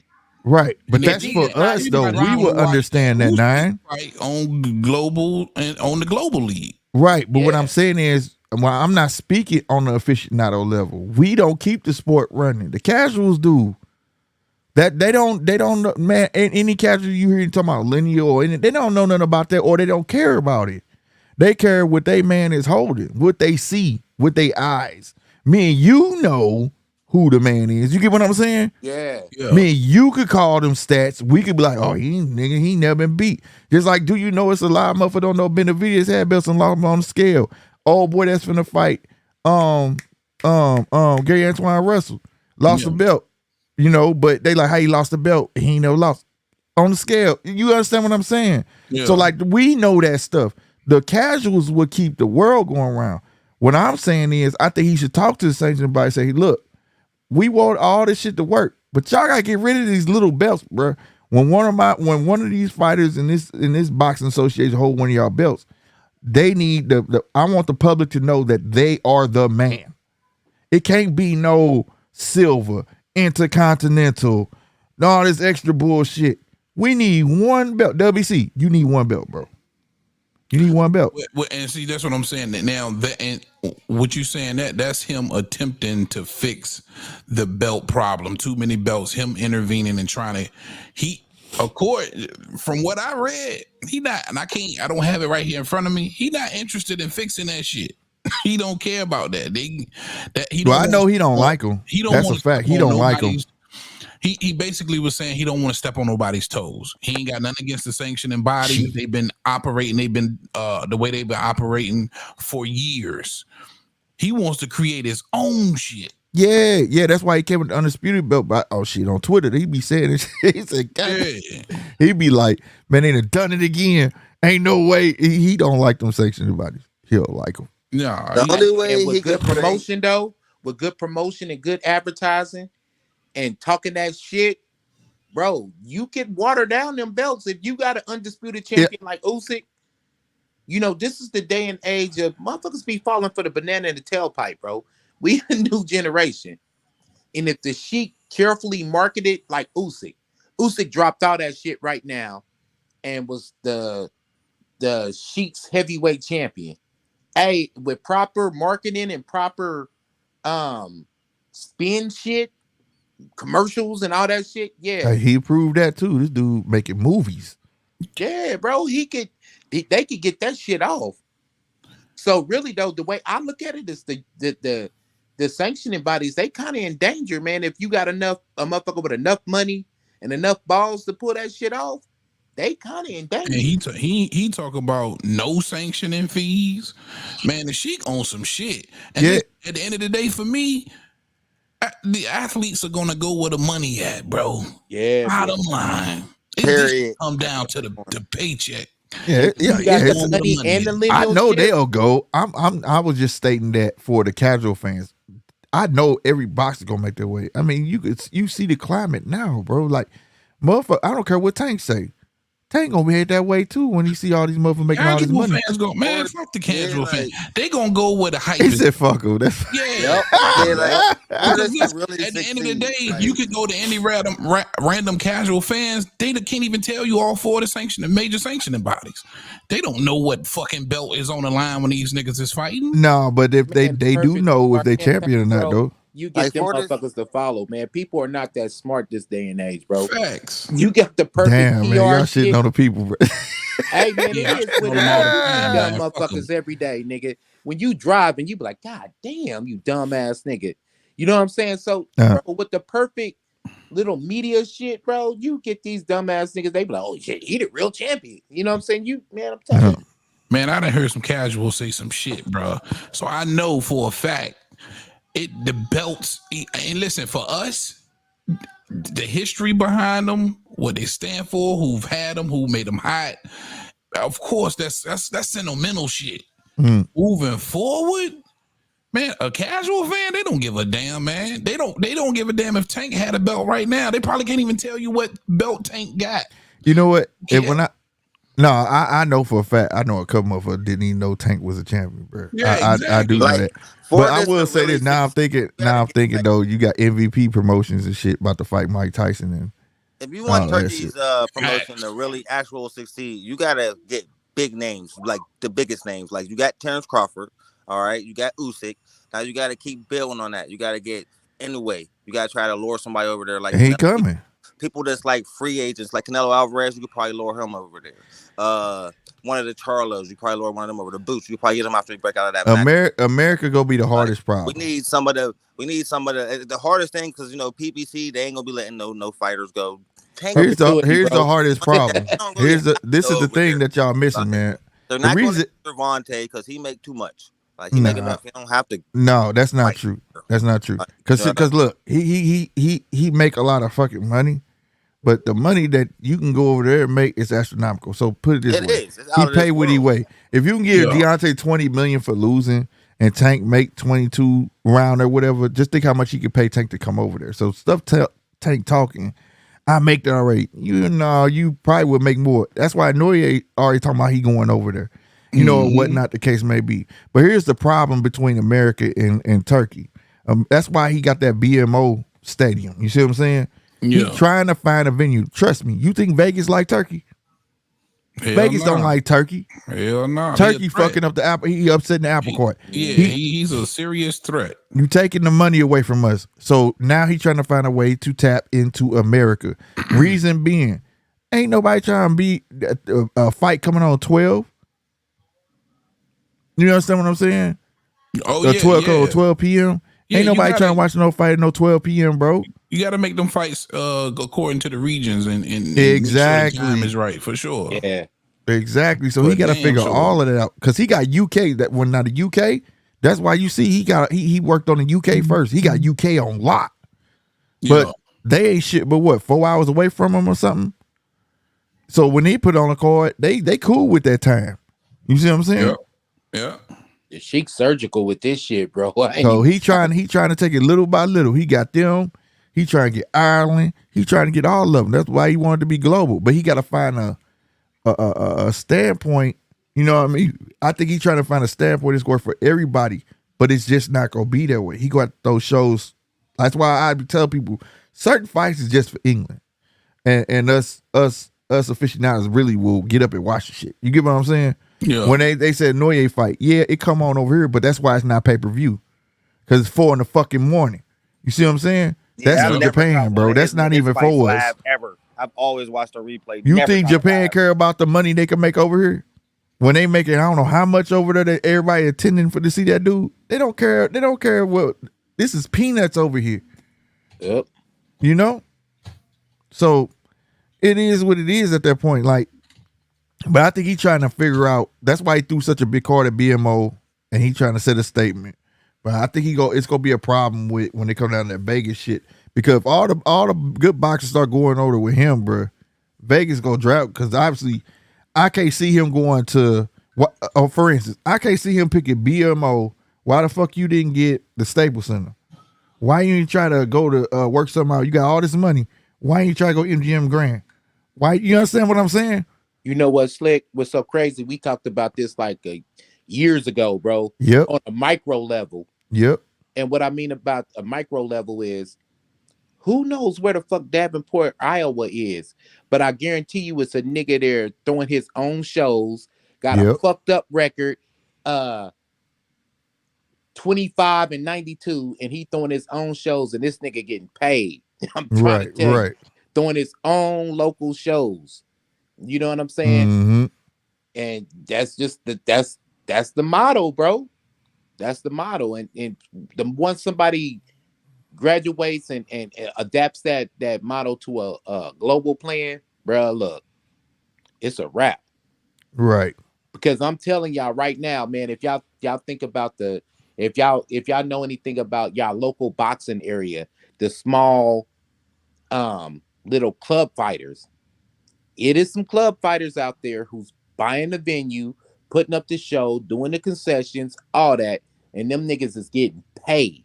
Right. And they making these fighters that's fighting on TV look bad. I'm telling you, as far as bank accounts, Yes, nigga, the Tank Davis is the everybody, they would beat the dog shit out of these niggas. But I'm telling you, they getting paid, bro. Right. You know what I'm saying? I know a ton of fighters like that. So if you adapt that model globally, well, look, that's money. Yeah, that's why I think he got that deal with BMO. That's where he plan to have his fights. Now can't nobody tell me he can't come over here. He got a venue. Because Mm-hmm. you go to Vegas, you got to deal with Bob. Bob will freeze your ass out. Ask Eddie. Yep. So you know what I mean. So I see him. I see the direction that he trying to go to. I see how it is, but I just think it's gonna be a lot of road bumps, speed bumps. But I see what he trying to do, and I see that he real adamant about pushing forward with the news today about Terrence Crawford becoming the ambassador, Jared and all them, because them free checks, bro. Basically, Mm-hmm. that's a monthly check he handing out for them just to spread the word and show up to fights, and you know what I'm saying. So he really trying to push it. He got the money in the backing. So I could. The part I don't get is I can't see the one of everybody out of everyone. I think go get the most hell about it is Bob. Bob not giving you 51%. Nah. I can't see that, bro. I heard that they didn't want. I heard Turk didn't want controlling interest. I heard that he wanted only like 40% or something like that.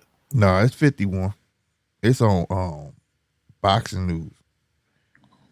Yeah, they got a So they said he wanted one of the minority. people in there said 51, but it's not 51% of each. It's like he not trying to buy the companies.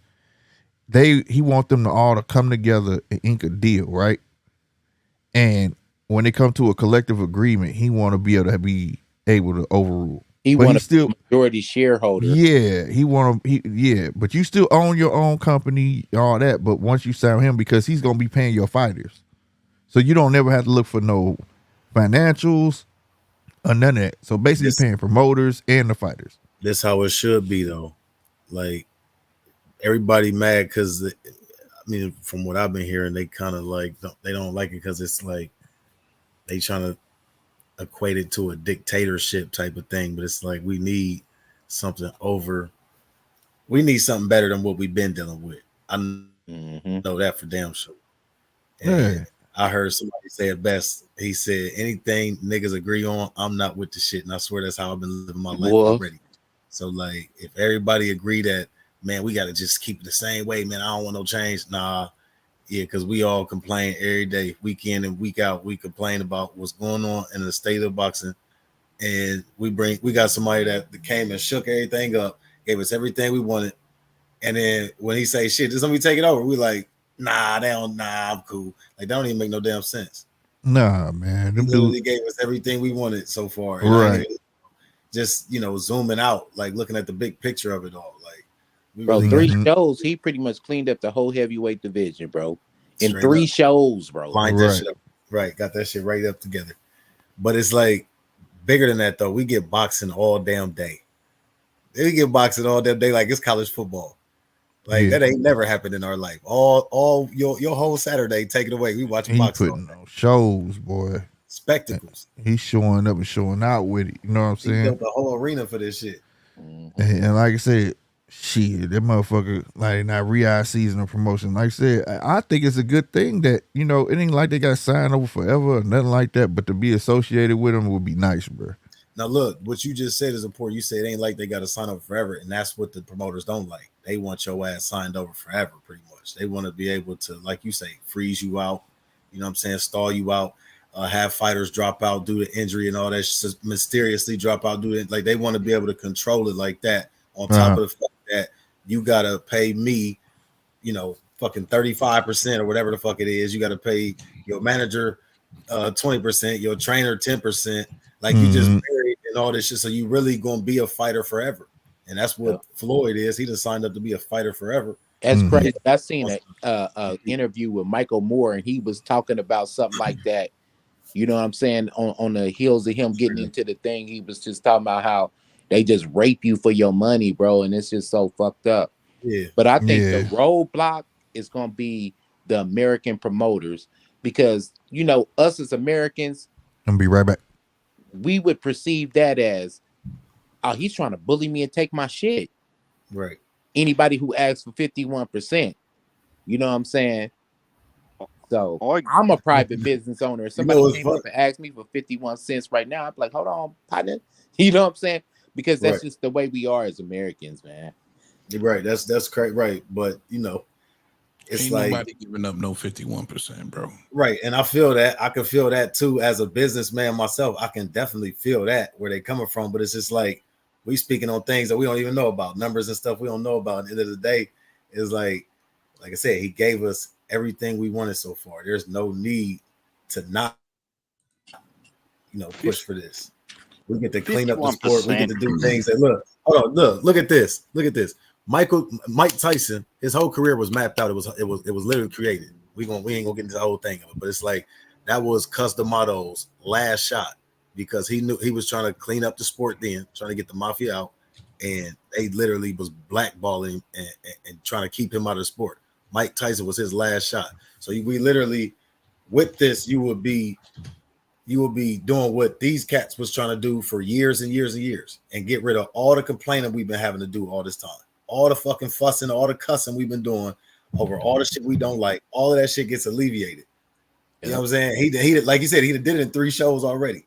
Like all of that shit goes away. And people just like, nah, I'd rather stay in this narcissistic ass fucked up relationship. It's all I know. It's all I know is confusion and dysfunction. Yep, I like it here. That's a good point. Because think about it, under regular circumstances, we would be like, yeah, man, we'll get the fight, man, in 2026. And motherfuckers will be geeked about that. Like, bro, we've been in such a fucked up relationship with the sport of boxing, bro. Like, niggas been literally pimping on the fans. Yeah. And we've been happy to get it. Yeah. Because shit ain't been starving us. You know what I'm saying? It's like you take what you get, damn near. Not just the promoters. This is really a RICO. You got the promoters. You got said a RICO. Look, no, for real. You got the promoters. You got niggas like Floyd, and I hate to say it, but it's exposing itself every day. Niggas like Floyd at the top that get to monopolize or oligopolize. I should say it's really an oligopoly. But you got the casinos that's in on this shit. You know what I'm saying? The crime families that still been running this shit. I'm saying a lot of shit I shouldn't be saying, but this is real. Like it's too much that we have to, navigate just to get the fights we want. Just to and that don't even always happen. Motherfuckers get to pulling out. Shit gets, you know what I'm saying?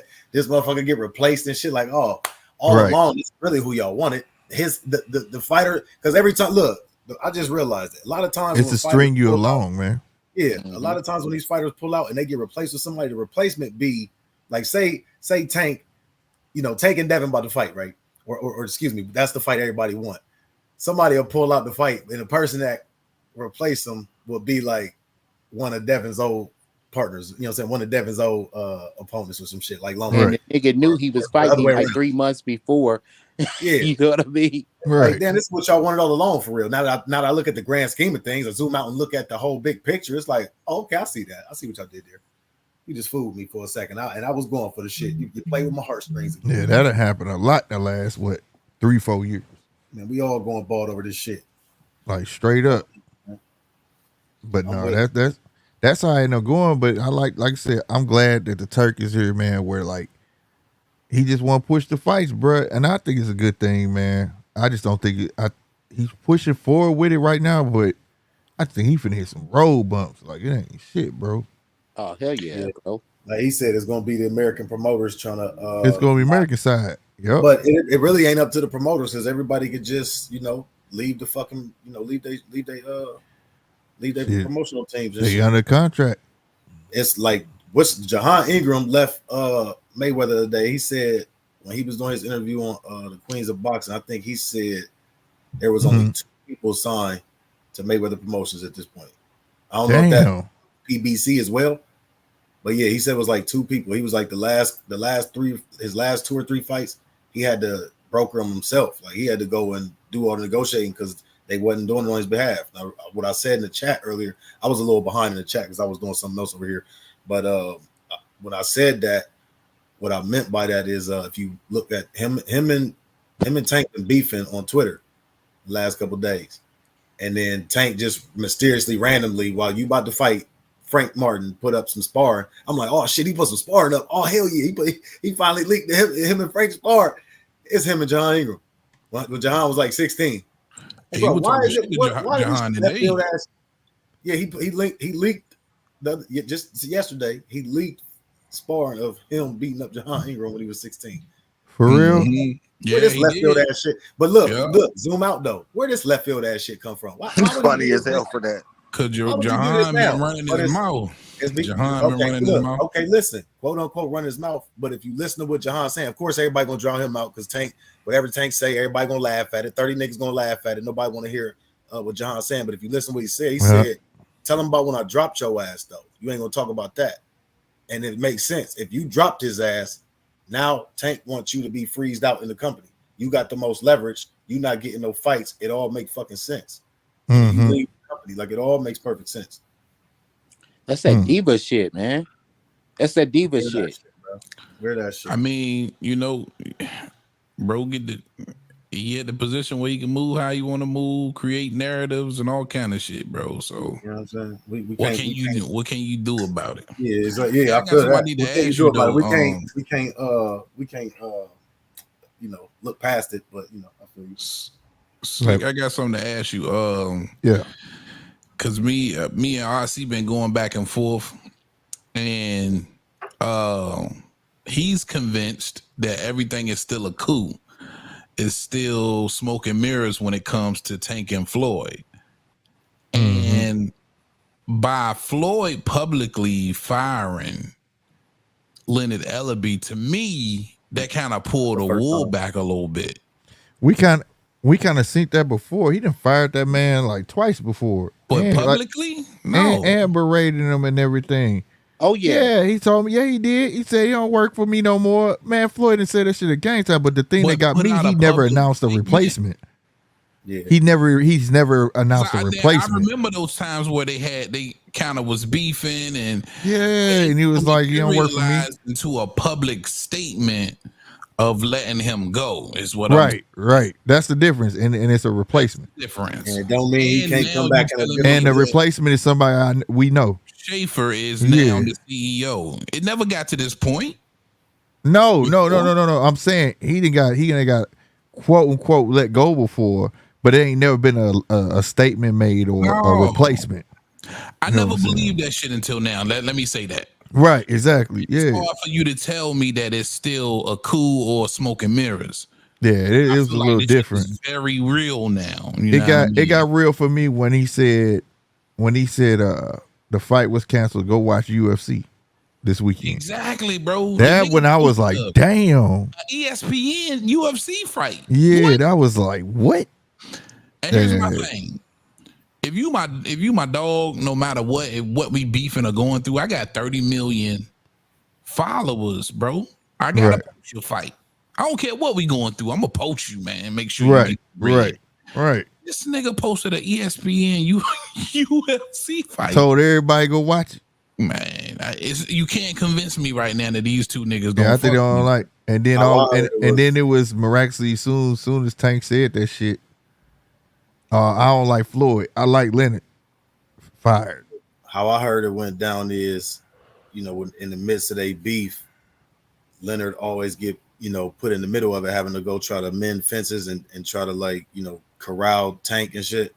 And he was like, I guess he was fed up with it, like always having to do that, because when he always got to take Floyd's side, you know what I'm saying? At the end of the day, because he worked for Floyd, he always got to take Floyd's side. And then later on, he got to patch it up with Tank. And he's like, well, when y'all get back cool, I'm still left in the middle, got to patch it up with Tank, and y'all niggas back buddy. So I guess he felt slighted by that and was just like, I'm done with it. So, you know, that's what I heard. You know what I'm saying? I ain't gonna say like I heard it personally, but that's quite natural. He'll go with Tank. That man been by Tank's side in the public eye for I don't know how long. And if he, you know, remember Leonard-Elby used to do all the talking at first. That shit disloyal to me. Leonard is a disloyal bastard to me. I don't think he quit, bro. I don't think he got fired, bro. I don't think he quit. That's why I said it ain't like he can't be brought back. He got fired, bro. He can't be brought back in a different position. Fired. That nigga Heavy said, if you don't get your goofy ass in here, nigga. You feel me? Because But let me ask you, how is Leonard? And this is just me strictly. I want to know your opinion. How is he being disloyal? because you my nigga. First of all, you see I'm beefing with this little nigga. I got a problem with him. He posting pictures of me with ashy kneecaps and knee-high boots out in the cold. He didn't call me a bitter bitch. He didn't call me out my name. I thought he meant Well, the disloyal. bitter bitch thing came after the post, though. You know, you see the antics that I'm dishing back. I didn't. First of all, I didn't drew a line in the sand, bro. And you still over there doing what you do. I'm saying though, but at the time though, you gotta think too. Leonard been helping that boy. Remember, he was signed. No matter what nobody's thought that when he said it's GTD, he still was signed to Mayweather Promotions at the time, and that's why Leonard was doing all the talking for him. Remember, every time it was I don't care, bro. So I mean, he's appointed to do it though. He's told to do that. Boy, since Leonard had hair, bro. You seen that whole shit? Right. Leonard and Dick rolled Floyd all the way to yeah, he did. Now the Floyd train is over. He hopped off, nigga, and got on the next one. This was before. What I'm saying is this. So you think Leonard-Elby wasn't instructed to be Gervonta's handler? Yeah, of course he was. So how can you get mad at him? Now I'm instructing you not to, and you ain't listening. Is that what he was told? I don't know. Obviously, bro. Look, you got to, because he didn't say I hate Floyd. In the world for Floyd Mayweather, Leonard has got to be atop the list as one of his closest confidants, man. Man, I don't believe that, man. I watched that man tell that man to shut up in front of everybody on TV, bro. Shut up. But it was probably going through and told him to talk. This is on TV, bro. I would never, man. If you my boy, bro, I swear to God, nigga, I will let you know when these damn cameras go off. But nigga, ain't no way in hell I'm gonna front you out like that, bro. When was this though? This some HBO days. No, this is Showtime. More recent. This Showtime. He was like, you talk, Elby. You would find it. He was like, you tell him. And Elby looked at him like, you sure you want me to? And then he moved in. So he's like, shut up. And then he went, woo woo. And little Elby faded to black, like fuck. His eyes big in the motherfucker, like damn. Man, that man been disrespecting Leonard-Elby, bro. It couldn't have been often because I never seen it. Bro. Listen, y'all ever seen Floyd just straight talk crazy to Elby? How? What'd you say? Who said something? That was 913? Yeah, Elby went from Hassim Rockmine. Yep. And then Rockmine fucked around and signed and had Roger Mayweather as his coach. Yep. Got close to Floyd. You know what I'm saying? And been rocking with Floyd this whole motherfucking time. Now Floyd don't fight no more, and the Floyd train is over with. And PBC is looking suspect, and Floyd's shit is looking suspect. So now that nigga hopping on the new train, bro. That's all it is, bro. Yeah, now I will say in the end, though, he ain't fighting for it. I'll tell you that. He ain't saying he ain't fighting for that position. That's a fact. Because today, I was like, oh, this shit for real, bro. Because I don't know if nobody ever did y'all peep it at the weigh-in? Leonard Elby didn't have no suit on. He had a whole GTD shirt on. I ain't never saw that. I ain't never saw that. He showed up in like sweatsuits. Yeah, man, he picked this side, bro. Shout out DJJ, man. I ain't even my guy. Listen, I'm not disappointed. Yeah, Floyd picked this side. You know, Floyd get the fuck out of here, nigga. But I think Floyd drew a line in the sand and Leonard picked the side. And you know what I'm tired of? And that shit got him fired. These niggas had 8 bitch fits. They go back. I mean, that's what homies do. But you can't just go get Richard Safer neither, though. At the end of the day, they gonna end. That guy. Right, that's what I'm saying. You can't just go get Richard Saber. I think that shit was already in the works, bro. Yeah.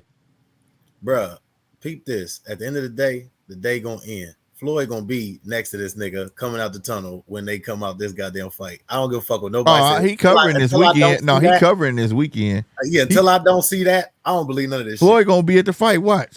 He gonna be coming out That's the tunnel. That's the type nigga Floyd is, bro. On, or he gonna have 18 chains on. He gonna have one chain as big as 18 chains. Every time he come out this motherfucker, bro. Yeah. Floyd petty, bro, man. I don't want to hear this shit. You can't tell me Floyd not petty. You on there arguing with a kid, man. Yeah. You petty, bro. Same old shit. Yeah, that nigga petty. Yeah, that nigga Floyd a Pisces like me. Nigga, that nigga petty as fuck. Who y'all talking about? That nigga Floyd that fuck around buy all the tickets and he be the only one sitting in the stands, man. He said he was arguing with a kid. What kid? Tank. Oh, You know how old Floyd is? Man, I'm not, and then how long they been beefing, bro? Man, I'm not finna argue with this little dude. I'm not. And then to go get Richard Schaefer's, bro, you know who he is? You can't, man, he making more than what Leonard getting. You can't just go get Richard Schaefer's and tell him, come on. Richard Schaefer been around 40 years, my guy. Mm-hmm. So, yeah, I think it was already in the works. I think Floyd want to go global, bro. That's why he went and got that man. He is. He trying to tap the circus that. Many release? He said teaming up with Richard Schaefer, the goal is to go global successfully. Yeah. He's going to be recruiting fighters from all over the world. Yeah, and one thing that stands out about Floyd, he said, I may not be the smartest, but I know how to go hire smart people. That's fine. That's what a great person does. I know how to go hire smart people. So. Yeah. I mean, look, the smartest people that run companies with the biggest companies, they hire people that need degrees that they didn't even get. Yeah. So exactly, bro. Hey, Slick, highlight that Mike Saunders. Shout out to Mike Saunders, bro. Shout out my guy, Mike Saunders. Listen, bro. And I'm trying to tell you, I I'll shout you out a lot, but I be histrionic. Appreciate you, my guy. I appreciate you. He's what's called a histrionic narcissist. They always got to steal the show. They always get that. They throw fits when they ain't the center of attention. It's certain types, under that archetype. But narcissist is just the umbrella term. Man, you can't. He a whole nother level, bro. Because he don't want. It's like he want to be promoted, but he don't want to let boxing go.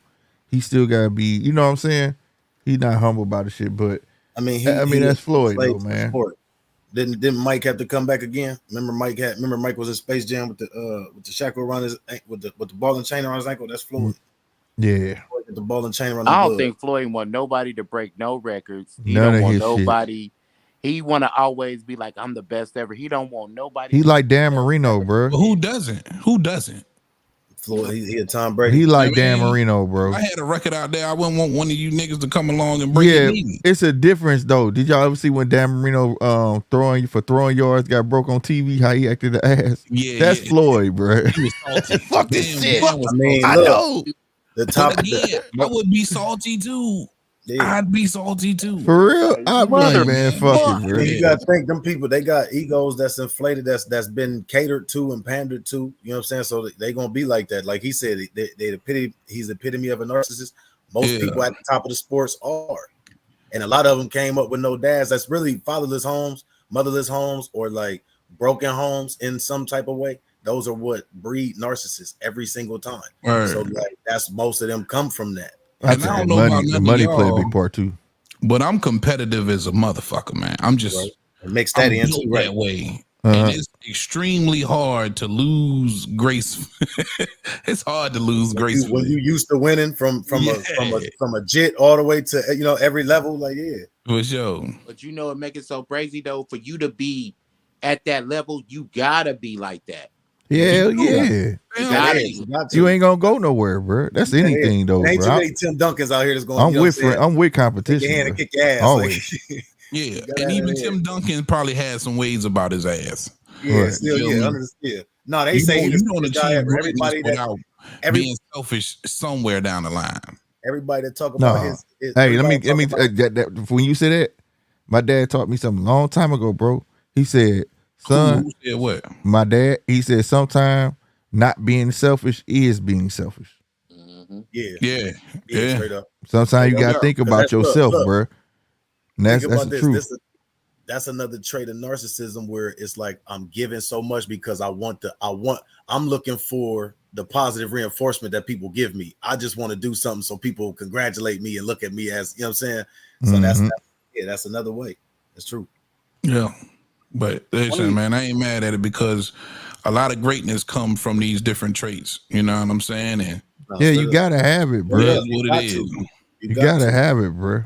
Everybody got traits of narc in them, but it's the one. It's not that you want to exploit it. It's just most of them share the same trait because of the inflated ego, and it's because of them being great at their levels. Every level they went to, they was great and dominant. Dragoo 98. You naturally gonna get people to help you up. Man, stop playing with Dragoo. What's his name? fuck you, nigga. Dragu Nah, 98. he stand for 9.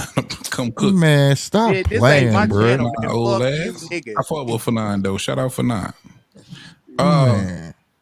Now listen, I didn't get everybody's prediction. You know, I got here late. Me and my audience, we here late.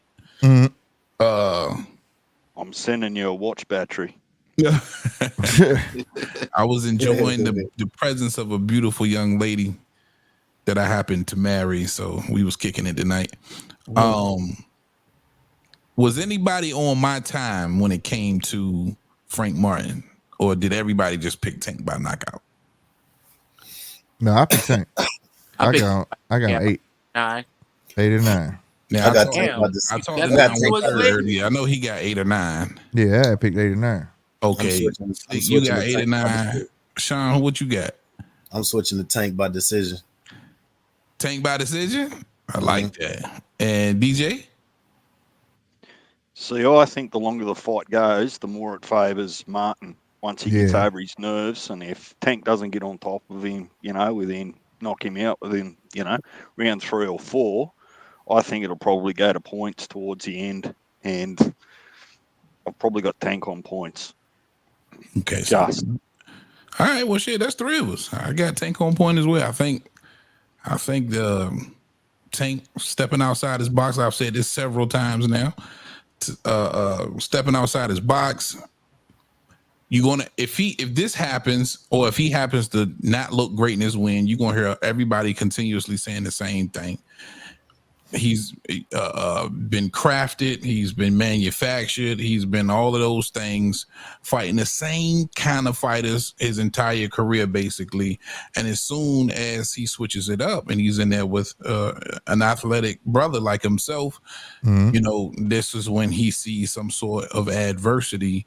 And I believe so, man. I think, tomorrow night he sees his first piece of what appears to be some real adversity. But I think he somehow, some way in Vegas, he's gonna get his hand raised and Tank and Frank survives for sure. House always wins. I was explaining that to a standpoint before you got on, man. Like, people in the chat was like, "You going for Frank?" I'm going with Tank, man. But the way people talk shit about Frank is like y'all making it look like it's just gonna be easy peasy for Tank. Right. I don't see that, bro. I just don't see that, And we ain't got to talk about resumes and all that. I'm like, if you look at Tank back in Tank resume, it's one of the same. It's just that he got a little more experience. You know what I'm saying? Yeah. So and he didn't had time to get his style together, so to speak. Yeah. You know what I'm saying? Whereas Frank coming into himself to put everything together, but he has more technical skill than Tank. Better footwork, step back counter, pull counter at times. He could turn you. He throw more combinations than Tank. You know what I'm saying? Got great hand speed.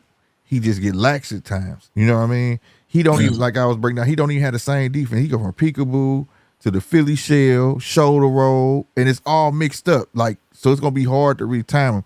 But the thing is, I see the 2 holes that he has, but at the end of the day, it's just gonna be based off that boy nerves. Like I broke up the example. I remember seeing Earl Spence go over there to England, fight Kell Brook.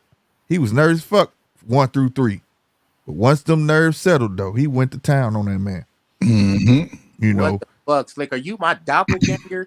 Because I swear to God, bro, that's the same thing I got. I think the lights is just gonna be a little bit too bright. I've heard both of y'all say the same thing. I think it's going to be very competitive until it's not an explosive left hand is going to land. Bam. I think it's going to be an overhand, bro. Yeah. Because that's one thing that Frankie hit with an overhand and a straight. But he made the lose. And it lands. So at the end of the day, I mean, but Frank is very elusive, bro. When he want to be, he's a bad motherfucker. But these lights, he ain't never been under he ain't had this type of pressure on him, bro. And it's southpaws. I want to know who got the better. Yeah, exactly, bro. Whoever got the better right hand got the dance. You know what I mean? Like domino. Frank got the better feet of the 2, to be honest. Yeah, see, Slick, good point. Now, the power department is all Tank. I don't think Frank can hurt him at all. But Frank got pop, though. Yeah, he got some pop, but Tank like Canelo. I ain't 913. 913.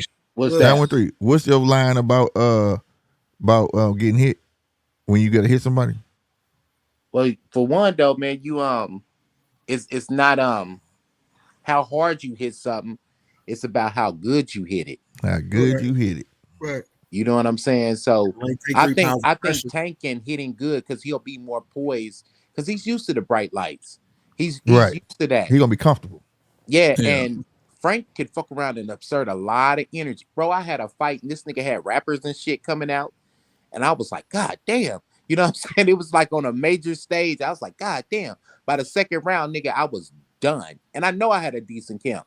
You know what I mean? But that's just the way the game go, bro. Like, them bright lights is a motherfucker. They say a good big man beats a great little man. I think Frank got the tools to win. I just, it's sometimes, taking everything y'all say into regard, I agree with all that shit. And with, sometimes you got to listen for keywords and key things that they say during the pressers.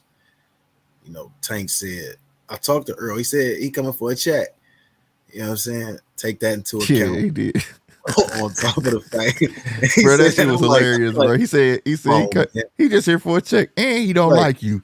Right, I was like, this nigga stupid, bro. He's like, how can You you talk too much, man. He didn't even deny that shit. He's just like, bro, you talk too exactly. You talk too much. He said you talk too much, dog. And then you got to think about it like they already announcing who he gonna fight in the win. You know what I'm saying? After the win, he gonna fight Loma. It's like they they say it's trying to put that in talks. Yeah, so I'm like a good big man beats a great big man, great little man. He a little bit bigger, so he could always just pummel him with the jab and then just box him out and then try to catch him late, trying to slip it or trying to go reach. But Frank gave this example though. He is Frank bigger than Tank. Height wise, not a reach. Frank is a little bit bigger than Tank. Yeah, so what I'm saying is he could just keep the jab on him all night, box him all night, and if Tank try to go for something late, catch him slipping, that would be the best recipe. He told you that though, bro. He told you that. I mean, right. We know that we all should know the game plan, but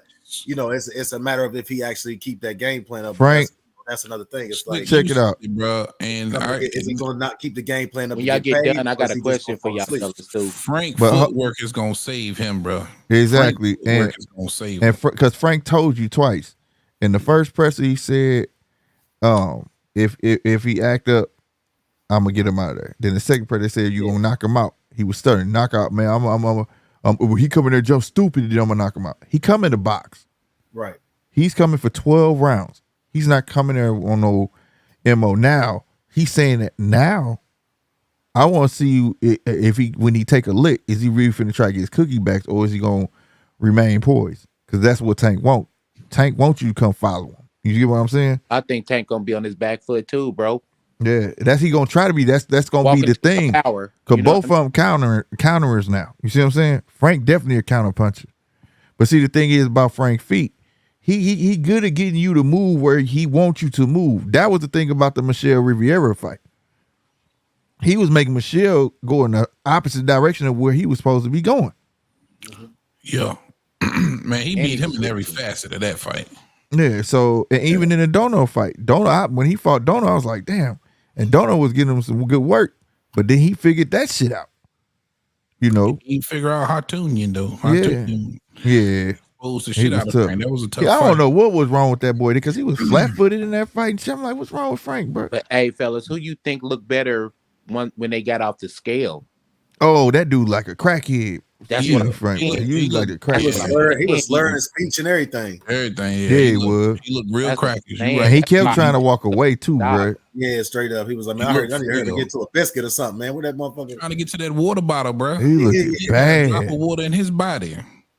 He needs some milk. He was drinking his eyes was dry. He had no real around his eyes or nothing. He had nothing. It was sunk in everywhere, bro. Like, bless your heart. He looked like my uncle to be working on cars and shit for dope. Shout out my guy Mark. Yeah, I appreciate that love, boy. Yeah, hopefully he hydrate. Hopefully he hydrate enough. That's why I said I hope he hydrate good, bro, because that shit looked bad, bro. It looked like he need to go ahead and get this fight over with and move up to 40, bro. For real, because Tank looked like Tank. That nigga looked like he was hurting. When niggas get that skinny, bro, it look like they lose their eyebrows, bro. That nigga definitely like this shit. Eyebrows. I'm like, oh, yeah, it's bad. This nigga stupid, bro. Not the eyebrows. To me though, that's telltale signs of a stoppage, bro. You know what I mean? It just looked like, damn, that shit's right. Like, because I just think the lights is gonna be so bright. He didn't look too good cutting that weight. He gonna have nervous energy with the weight cut. They did say before the presser that they both was having trouble losing it.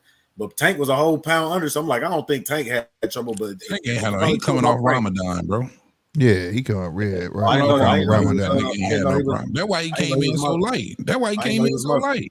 Yeah, he had changed his name. His name, what is it? Well, he Abdul Wahid, but he said he don't go by it because everybody know him as Tank. But yeah, he practiced it. He just did Ramadan. No, I thought y'all was talking about Frank, but I got you. Yeah. Okay. Yeah, Tank. That's why he came in so light, man. Yeah, I can't remember the last time Tank came in 133 for 135. For real, bro. This might be his first time doing that shit. Mm-hmm. So I think Tank is taking more discipline now, a little bit more serious and staying in the gym a lot more. Yeah, he's gym. I mean, he around that weight anyway. Frank naturally bigger. Like Frank's supposed to be a little bit bigger. Like you see how he walk around and shit. So he got all that damn muscle on his ass and shit. Was a I know. All that damn muscle. But I mean, you could be 135 and be cut up like that. Like that's not the. He's pretty swole though, bro. He pretty swole. Even at the weigh-in, if you looked at Frank arms, you see all the muscles on his arms compared to Tank. I think you know what I'm saying?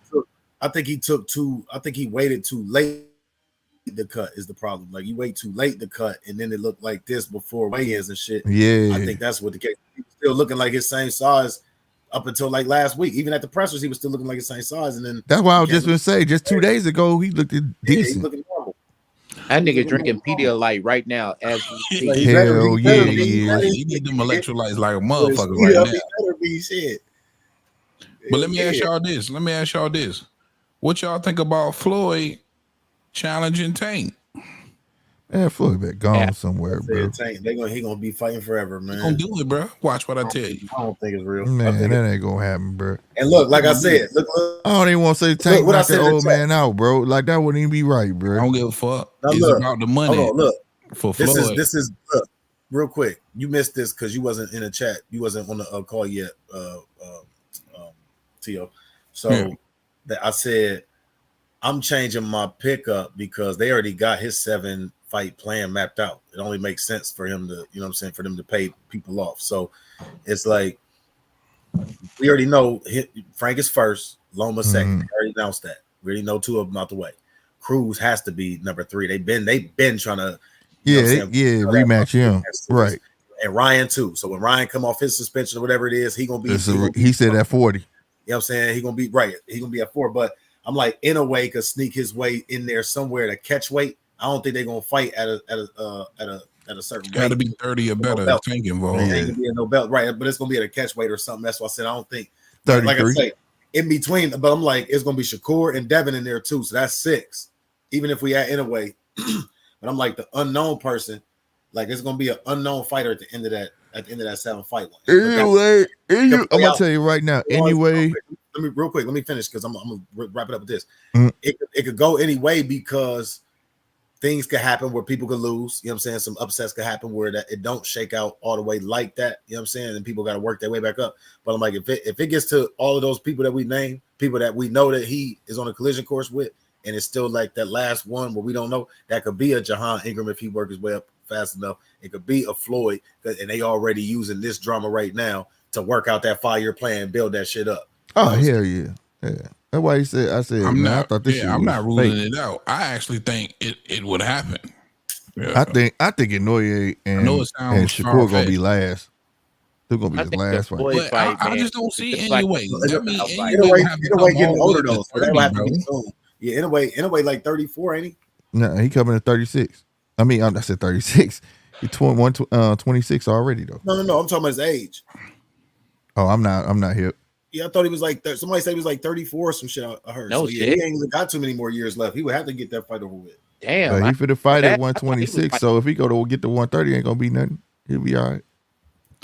How many weight classes would that be coming up though?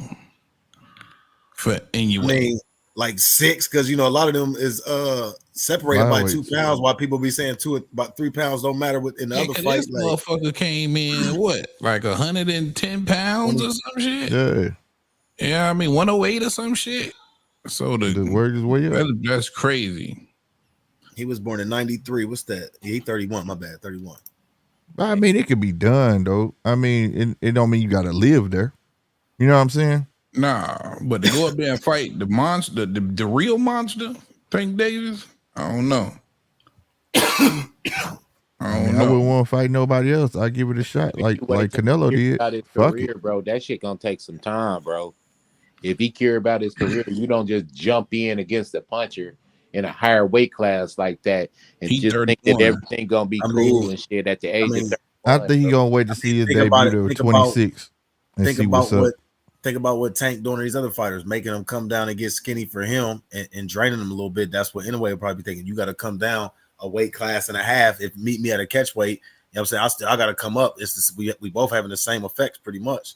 Meet in the middle. He got something going on though, man. Because I feel like Frank Martin's a tune-up, bro. I think that he's gonna go into. I'm pretty sure that the next fight he's fight is going to be a southpaw. You know what I mean? Right. He is Shakur or either Loma, whatever. Which one of those two?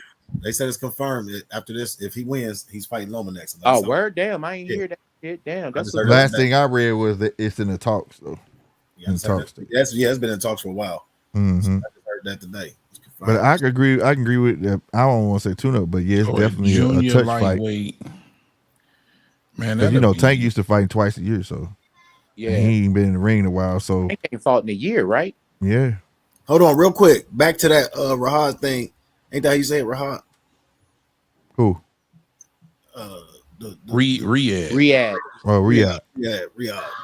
So Riyadh season. Was they really talking about one fight a year for everybody if they do something? No, there's no way they can just fit all that in like that. That's what I heard. That's what I heard. They was talking about only doing one fight a year. Like every fighter only doing one fight a year. And I'm just like, yeah, ain't no. That's not fair to the fighters, but it's just like I could see it because they would have something to build on. The main thing I'm waiting on to see, he want to do all this shit, but you got to have a network. So I wonder who gonna fucking be the network. Shit, everybody gonna be lined up. I think it's gonna be the Zone. Everybody gonna be lining up for that. I don't think it'll be a takeover anyway, Slick. I can't see it being a full takeover. I think it'll just be a transition. So what'll happen is they'll establish their base and build that and attract fighters and that over. And when I'm hearing you talking about Vegas and Madison Square Garden and Bob Arum and the like, yeah, that's status quo now. But if Vegas see that their product, so the global product is big enough, money talks, mate. They'll let anyone to come to Madison Square Garden or Vegas if the money's well, that's the thing. That's why I brought it up. The reason I brought it up because there's no way that Vegas wouldn't have took that card, that Terrence card. That card is stacked, especially at the time when especially when Tim Tszyu and Ortiz was on there. That shit, I was like, why is this? Where is this at? That's what made me go look up BMO. What the fuck is BMO? I was like, where is this at? Did they find somebody else for Ortiz yet? No, they pulled him straight up off the card. Damn. What tickles me about all of that type of shit is like everybody's like, oh man, don't bring they want to bring the foreigners over here and try to buy everybody out. I'm like, hold on, foreigners been doing that, right? Right. And all these people. Don't all these people when they say, oh yeah, my great grandfather came from over the water. They came from here. They know where their flag is. Respectfully, like everybody knows that this land was stolen from somebody, and they try to forget. Like just because they hold the Patriot flag up, they try to forget that. Man, that dude's gonna come over. How you gonna try to block this man out? And it's supposed to be free enterprise anyway. They can't block him out. They can't though because my bad. I was stuck on that annual shit. But yeah, that'll be 6 weight classes. That's crazy. That's insane. Like I said, call your bank and that'll let you know everything that they outsourcing a lot of these American jobs out of. That's been forever. It'd be a motherfucker with a thick Indian accent and shit. You can't even understand what he's saying and shit. Mark Wynn, you're right, but it's not on that card though. That's what I'm saying. Yeah, Virgil is all the way off that card. He's all the way off the card. He's fighting Bullchuck, but he's not fighting it on that card though. Yeah. So, getting back to TL, real quick. I'm sorry. Can I interject? I wanted to say Go something. ahead, DJ. Hold on. Let DJ. What's the dude's name with the D? What's his name? DJ. DJ. Yeah. I can't say no names. Okay, so what I really wanted to I wanted to say something from to hit the point that he made just a second ago when he was talking about building the foundation on that. I'm like, the foundation has to be like, if he wants to make this keep up with the spectacle he already been doing, like all day fighting, and he got to compete with the NBAs, the NFLs, you know what I'm saying, when that season come back around, and you see NBA just struck that deal for $76 billion. So that's going to be the foundation that you're going to have to build upon. Yeah, so that's from a United States lens. So when you look at it from an international lens, right, there's plenty of dates and eyeballs from an international point of view. I mean, you look at China. What do they got? 5 billion people. If you can tap into that market, right, it doesn't have to be US eyeballs. And I think that more so, and I'm more a casual than anything else. You can call me a casual's Ugg boot if you want, right? But I've just noticed, and part of what got me into boxing is internationally, all these things started to become available to go and watch, right? I'm watching fights over in the UK. I'm watching fights in the US.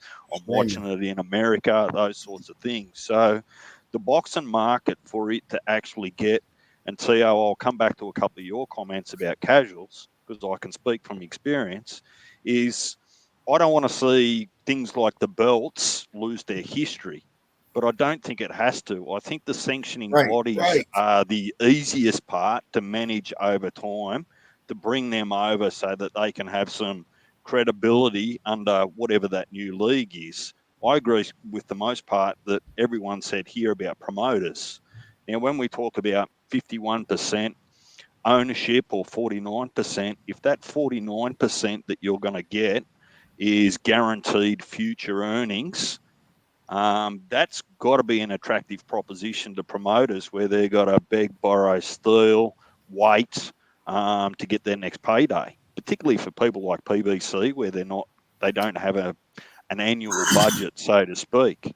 But see, when you were talking about casuals not knowing who owns the belts, I would say that that's right in some respect. But the hardest thing for casuals to get into boxing is the complexity. It doesn't make sense to people, and if they don't love the sport enough, they won't start to learn it. So when you get in there and you look at rankings, right, you go, well, how the fucking hell did Errol Spence come from 147 to 154, and now he's number 2 on the rankings?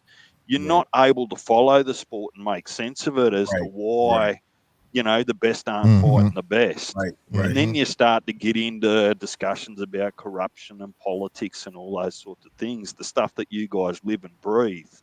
But I can go in comparatively, I can go into any other sport. I can go into hockey, I can go into NFL, I can go into football over in the UK, and I can see a ladder of teams. I can watch tennis. I can see how their seedings and ladders and things make sense to follow as a fan. You can't do that when you're new to boxing. It just doesn't make sense. Jump around when you're in 1 week. You got a good point. It's not easy sport to learn to follow. You know, to his point, he said, great point. He said a couple of things I want to touch on. First of all, like he was just talking about the ranking system. They should have jumped on you in a week. Like you said, you can't be a casual looking at this with eyes and be like, oh yeah, these two must be fighting next. No, just hold your horses a little. You know what I'm saying? You might be, surprised what happens. But like he said, I saw somebody in the comments on Facebook today. They said, we can't get rid of the politics of boxing. That's gonna make it all boring. Like, man, what the fuck are you talking about? We complain about this shit every day, and as soon as you feel like somebody's impeding on what you don't want to change, now you don't like. What are you talking about? Right. I agree with you on that. Hold the phone. The politics should be like when Turkey said the 5 for 5. The promoter get $5 million for if his team wins. That's all the fuck I need to know. I don't need no all the formalities in between, because half that shit they be putting out there we should know anyways. Right. Like 100%, we should know that anyway. So before the internet, that shit didn't leak out. They used to, it used to. Exactly. Fingers so got broken. It's too much. It's just just too much going on now. So that's fuel for the I agree hardcore with fans, man. That's all. you know, I personally just give a fuck if I see him fight. I want to see his skills, and then I don't want to hear shit about that you don't want him to fight your guy, and don't got a reason for it. That's all I give a shit about. Like you said, too much shit get leaked out nowadays, just from top to bottom. The politics, the business side of it, because one person get too, lips be too loose, and then you got everybody else playing damage control, trying to clean up shit or trying to defend themselves. And then you got the cheerleaders, and it constructs cheerleaders, bro. Narratives and politics. They get to picking. This I agree PBC with gang, you, Mark. this PBC gang, this is top rate gang, and you know what I'm saying? Like, it don't need to be that. Right. On God. Back to what DJ said a second ago too, though. You got you can look at it like this. I was talking about the 51%, 49%. Didn't Mark Cuban just a while ago step down from the Mavericks, but he still took the 49% ownership or some shit like that? No idea. He went from like 100% owner and then gave up like controlling interest, but he's still like, it's some shit like that. Look it up. I'm about to look it up actually. I know he just got too much money, bro. He on Chime and all that. He raking it in right now. Right. But think about it like this though. If he can do something like that and set precedent to show you like it ain't always got to be about control and being the face and being, having. And I'm saying that that don't benefit you too. I'm not saying it's a new wave or some shit like that. But but you do well. You're a business owner, right? Right. But that's the name of the game. Just like my flow business, I sold it to my brother. Right, to monopolize. I get, and because it's my brother, I get 10% of the earnings though. Right. So I'm not doing nothing. It's just free money though. Right. You know what I'm saying? Exactly. So when you build something, that's the name of the game. When you build something so far, and if you still love doing it, keep doing it. But when you get tired, you put it down and give it to somebody else. You can have 51, and I ain't got to do shit. You run it, and I want my check every month. But look, I'm looking at it bigger though. Look, because it's like, he say Mark. I'm gonna look it up here in a second and tell you the numbers. But it's like, say he went from 100 and took the 49, gave someone else 51.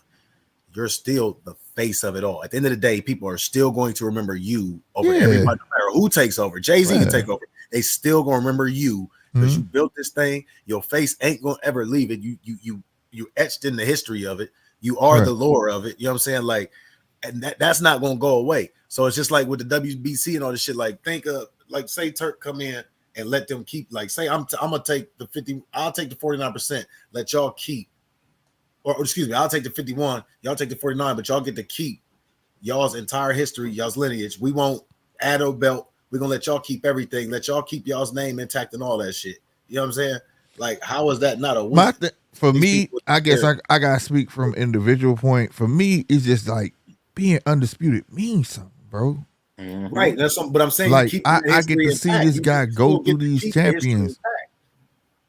That's the point I'm making. Like, they could relinquish 100% domination and oligopoly control over the whole market in the US, relinquish some of that. Well, the thing is about the belts, we don't have no belts. Only their belts I don't see none of that shit. I don't see none of that shit happening. I mean, I think Turkey and them just stamping their footprint.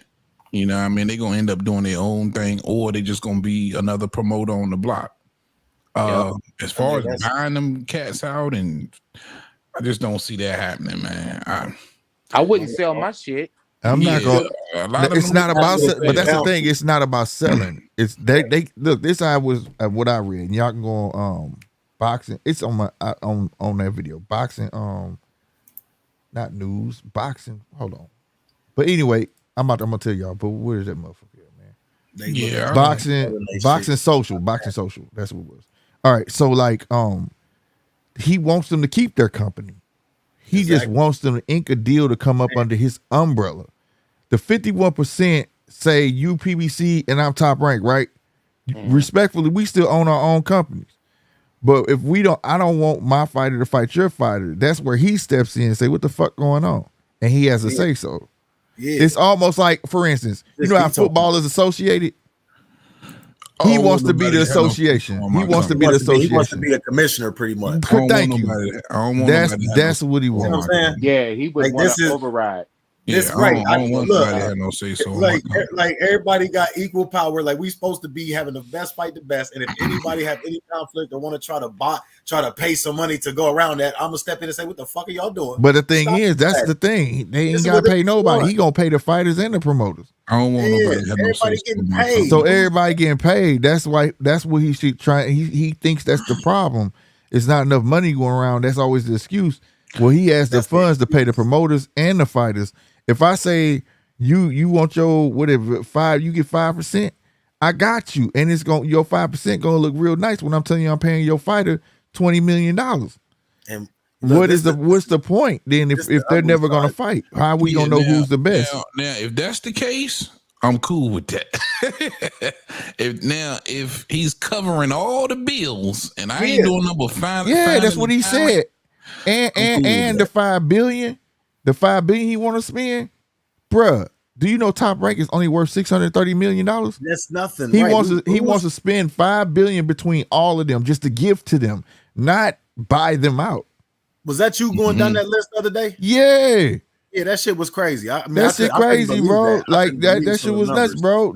He wants to disperse it amongst them. Here you go. And I think Golden Boy only worth 430. Yeah, that makes sense because PBC is 630 mil under Top Rank. Yeah. So $5 billion is more than enough money to say, here, this is for a bonus. I just want y'all to play ball. That's all I want you to do. Now, the only one, like I said, out of everybody, I think that's gonna be a problem is Bob. Bob built this shit from the 60s, bro. Bob been around a long fucking time, it's not bro. about the money. It's not about money with them. It's about control. But you know, man, like you say, certain shit you don't say, but you know Bob connected with them people. He is them people. What you mean connected? He them people that, bro, when they say mob ties, who you think them people is? Right. Yeah, I'm just saying, bro, at the end of the day, that nigga made man. You know, by the way Bob talk, he a made man. Yeah, bro. Listen what I'm the saying. way he moves. No, time out. I don't think y'all understood what I was saying. When they talk about, you know, them boys in Houston being mob tied, who you think they talking about being mob tied with? Man, he's them mans that y'all talking about. He plugged in. I just know he got Vegas on lock. Bob got Vegas on lock. One thing, man, Bob. Vegas is Bob's town. Bob's town, exactly. Bob Vegas is the Bob father for a reason, bro. Yeah, bro. He's that. But yeah, we getting too deep now. All right, so look, what I'm saying is, should be at the end of the day, they want the control and the power. You know, even if it is just the true shit, Mark. Controlling. You know what I'm saying? That's all that matters. They want the control. It ain't about the money, even if because everybody's paid. You know what I'm saying? They got the money to pay these boxers. When it comes down to their net worth, they dealing with them banks. They can always create lines of credit and all of that stuff we was talking about before. Bills and credit, letters of credit. But in this essence, they ain't gotta do that though, because the PIF. The PIF just wanted to do it for the entertainment. Exactly. I get that. But what I'm saying is like it was never a matter of money. It was never a matter of not being enough money going around. That's the illusion so that they can fatten their pockets. Even with the money, I think it's still gonna be too much to get all these niggas to play ball together. And I think I'll be real with you. He got UK floating around that he creates his own global league himself with his own belts. Is probably gonna be the best thing because it's just hard for me to believe that all of these promoters is gonna play ball. You know what I'm saying? I say this, even if he leave, just like I'm gonna be honest with you. We looking at a man as if this is his end all be all. I distinctly remember hearing him when it was like, did you hear the comments that De La Hoya made about you and what's going on in the fights being over here? What you got to say about that? He said they'll be greatly missed. I don't think he gives a shit if no American company wants to sign on. I tell you this, he got Frank Warren. He got Frank Warren and Matchroom already, and they worth more than every American over here. He's going to have. He got them on lock. The first thing they gonna do when them contracts run out is run to the Sheik, bro. Well, that's what I'm trying to tell you. Like you miss it. It's just a waiting game. It's just a matter of time. You gotta have. Look, check this out. You gotta have some history, bro. You gotta have something. You can't just jump in the pine and don't know how to swim. Look, if he get Matchroom, right? If he just get Matchroom, right? It gives somebody to respect it by.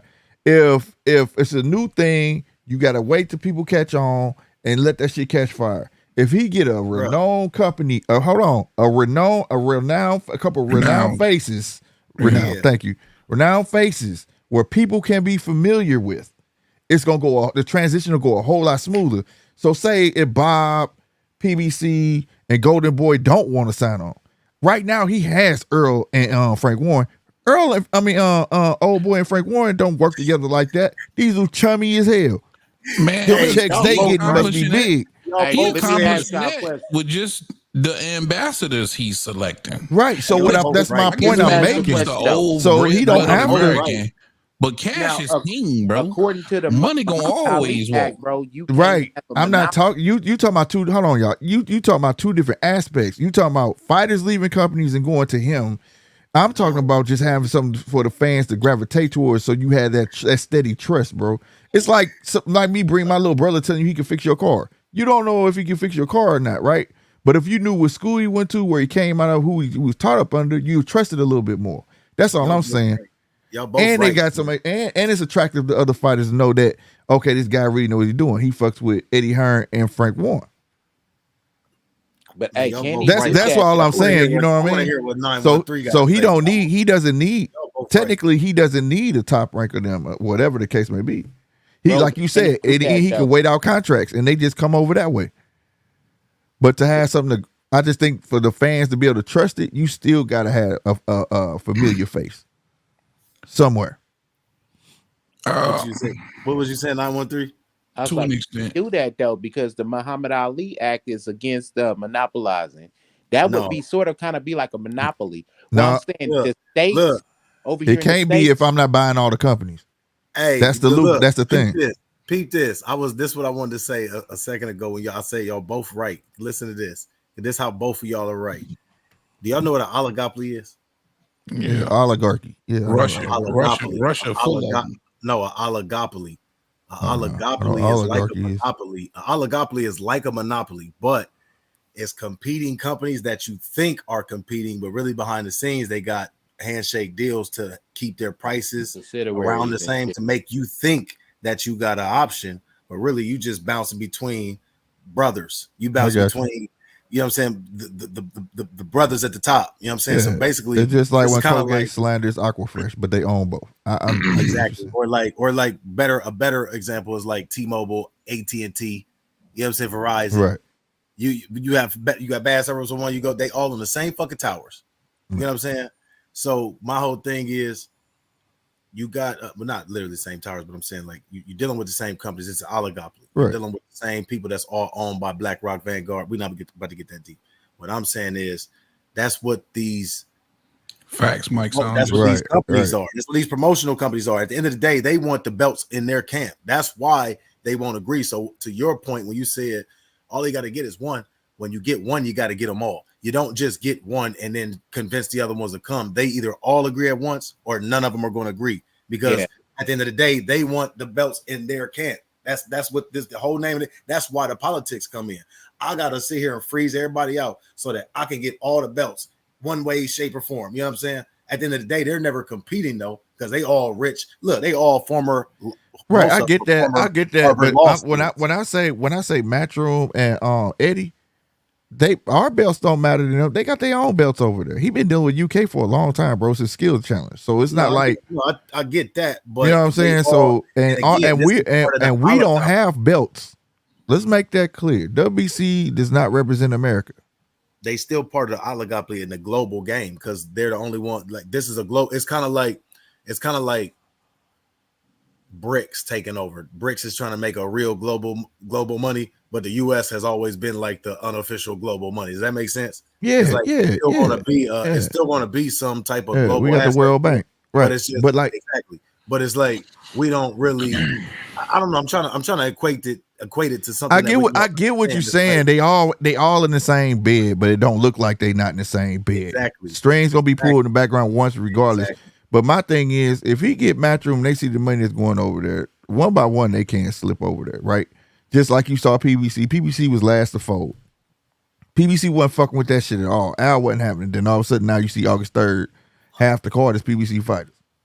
Yeah, Slick. To your point, I think that the risk that the promoters will run is that they might get left out in the cold. So what Hold the Phone's saying and you guys are saying about the control, it's just that the fighters don't realise it.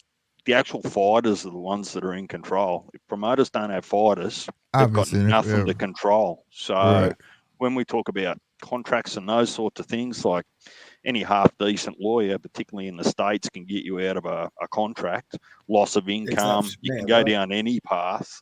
I'm hearing Errol sniffing around talking to Bud probably about, how all this stuff works. So I think slowly, if the product and the money's there, the fighters will make their own decisions and the promoters will have to follow. Where I'm just going to call it out here. No one on this panel, like all the brains trust here, who knows how much money exchanged hands underneath the table to make fights, sanctioning bodies, all those sorts of things. So when you're talking about getting a promoter across, money and control go hand in hand. You can't have one without the other, right? So if slowly all of your elite boxers are going across there, right? Promoters have no control then. What are they doing? They're scratching to put on a couple of nobodies in a ring with no money, no nothing. Now, while I'm on this subject, while I have got the brains trust here, I'm just going to take a little left turn for a minute. Explain to me as best as all of you or one of you understand, what is the current relationship between Mayweather Promotions and PBC? I think they wanted According the to same. Floyd, they wanted the same. I think they wanted the same. That's what we told. But of course, they according to Floyd Mayweather, they wanted the same. And they got two different names. They two different entities, so it got to be some type of separation. Well, because Floyd, they still pay Floyd. Floyd still getting money from Al. Right. This business thing is according crazy. To Floyd, they're paying itself. Of course, they paying itself. Look, but to DJ's point a second ago, like he said, these are good attorneys dealing in this thing. So you got to think. All of these people are former Harvard law grads, and it's a lot of tax money, and it's a lot of, like he said, under the table money invested in and up for grabs in this. So it's always going to be some nonsense going on. So back to what his question was: PBC, Mayweather Promotions, TMT, TBE. Respectfully, these are just ways to funnel money ways and that's a good point. I was gonna say too, because once you let somebody in your company, then you know what I'm saying, you got to expose them books, and sometimes you got to mix it to fix it. Sometimes that zero become a one. You know what I mean? No, hold on, time out. But didn't hold on. Remember, they all shell companies, but I'm cutting dry with the DJ to answer your question. We haven't heard Al say what that relationship is, but according to Floyd, they're partners. Right. But that's what you If that's what a 30 he made it clear. If you mess with Al, you mess with me. Yeah. 8832 can make two entities partners. So he ain't lying. Well, just think about that for a little minute. If PBC aren't financially doing well, and all signs point to say that they're not doing as well as they did for the last decade, right? If that's bleeding into Floyd's pocket, has his smart people have they said, look, we need to change tact? And was that part of, him moving on his CEO and saying, look, we just can't do things the old way anymore. We need to cut some ties and shift a little bit so that we can. Personal. Yeah, well, that's what it seems. I think it was a bit. I think it was personal, ammo. Because, like I said, you just can't go hire Richard Schaefer's, like call him out on the phone, be like, "Hey, you want to go work with?" You know what I mean? I think he was working on that. Rick Schaefer more than you're paying Mayweather-Elby. Yeah, I think he was going after Richard Schaefer's, but keeping him behind, or you know what I'm saying. And once he got him, you got to get out of here. Honestly, I don't even think that Mayweather is in control, because like we got to remember, 50 is the one that incorporated TMT. He's very much included. That's him that made that decision to fire Leonard and hire Richard. Hear me out real quick. 50 Cent was the one that incorporated TMT when Floyd was in jail. And 50 was on Breakfast Club and said, Floyd's going to fight again. I guarantee you he's going to fight again. You know, I know he's going to fight again because I said I remember that interview. So, like, what I'm saying is he still, you know, got 50 owns the logo. And he was in, like I said, he was in debt. And we talked about this when we was talking about them checks the other day. The reason why he even partnered with Al Heyman, former law student from Harvard, is because he got him out of that tax debt. Same way I was showing y'all them, but that's another story. Wiped his tax debt, took half the equity in the company. You know what I'm saying? So yeah, he paid him out that 28 million. He got him out of that, and that's when TBE popped up, and then you got Mayweather Promotions, and then you get PBC and all this stuff. So it's like, you know, PBC was created because I need half of this company now, and I'm gonna be an advisor. So he might, you know, Al might literally be just an advisor, like we say he is, or like they say, like the boxers. No, he is. He's just an advisor, bro. Because he can't be a promoter. I only created this company to take half of the stable, half of the equity because I bought this man. You know what I'm saying? I helped this man with the debt. You know what I'm saying? Mm-hmm. Yeah. So that's how that shook up. You know what I'm saying? So it's like I said, you got 4 different entities at play here, and it could be, like I say, to wash up money, clean up money. But that's, you know, I'm not even saying that in a sense of like trying to call them crooks or nothing like that. Please don't. All right, DJ. True, because we all want to do that shit when we dealing with money like that. We all got to make it work. So, you know, it's like, well, yeah, I think that's go ahead. To answer your question though, DJ. Nah, that shit is personal. It ain't financial because again, it's gonna cost you more money to deal with Rich Schaefer. Yeah. You're gonna pay him more than you've been paying Leonard-Elby. I bet a lot. Yeah, probably a lot more. So Schaefer that was got a personal. connects. What was to his me? question? I feel like that was a personal situation. Yeah, Elby was just the entourage guy that he fucked around and gave him some position. You know what I mean? Like, fuck that. I'm gonna take this away from him and hire another guy, bro. You know what I mean? What was that? That shit was. What was that? Richard Schaefer's? No, I said Elby. He was an entourage guy that just kind of was there, and he just gave him a position. I think he's probably, by hiring Schaefer, to be honest, I think he's probably trying to do something different and probably. He is. You know what I'm saying? Probably trying to go at it at another level. You know what I mean? You paying Richard. You paying Richard for them his face card. His face card, his connections. Yeah, his contacts. I mean, listen, the dude's been in boxing over 40 years. Yeah. How do we know that? How do we? I mean, what did he say he hired Richard Schaefer as again? He's the CEO of his company of Mayweather Promotions. He said that. Mm-hmm. Yeah. He's got the you go on Instagram. Floyd's CEO mean you in charge. So like, how? That's what I was thinking when all this broke. That was actually what I was leading into. Actually, I did hear the question. That's what I was leading into when I was saying all that. I'm thinking like, hold on, if he's the CEO, how the hell you hire him? Like the CEO is the damn company. What? No, the owner, just the owner and CEO. All the same. Yeah, I mean, they all really the same. Owners will take that role, but Floyd, right? You know, he's beyond. You could be an owner and have a CEO. Man. Hey, what's up with Pro Bellum though? Really Didn't he have a company called Pro Bellum or something like that? Yeah, he had that, and he helped Golden Boy whatever out. happened to that? Though? And he didn't help so many motherfuckers. He didn't help Golden Boy out. I remember Bob don't like him. You know, they never go away. It's in the background somewhere still. Yeah, Bob don't like him. But yeah, he was part of that problem. Golden Boy top rank. Long story short, he's definitely an upgrade from Leonard-Elby. Yeah. And that decision was completely personal, in my opinion, from Floyd Mayweather to release Leonard-Elby. Like he was saying if though, like 40 years ago, he was in boxing, like 20 years ago, 25 years ago, Elby was a strength and conditioning coach. Mm-hmm. So, you know what I'm saying? It is what it is, bro.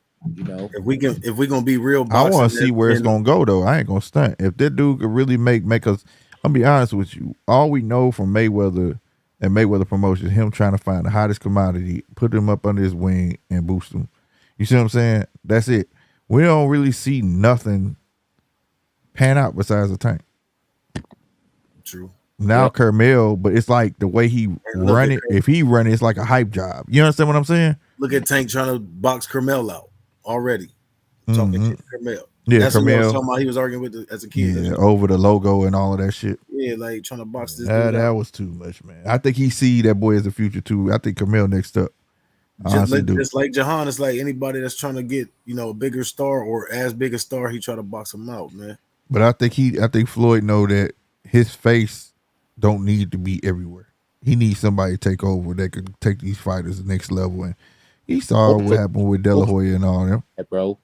You know what I mean? Because that's the problem with Mayweather Promotions. I'm like, Floyd, sit the fuck down, bro. Yeah. You know what I'm saying? So hopefully he can get that lesson, bro. But yeah, but I like was so tired, man, when he was getting up there talking about Tank and then speaking about his whole career. Yeah, his whole right.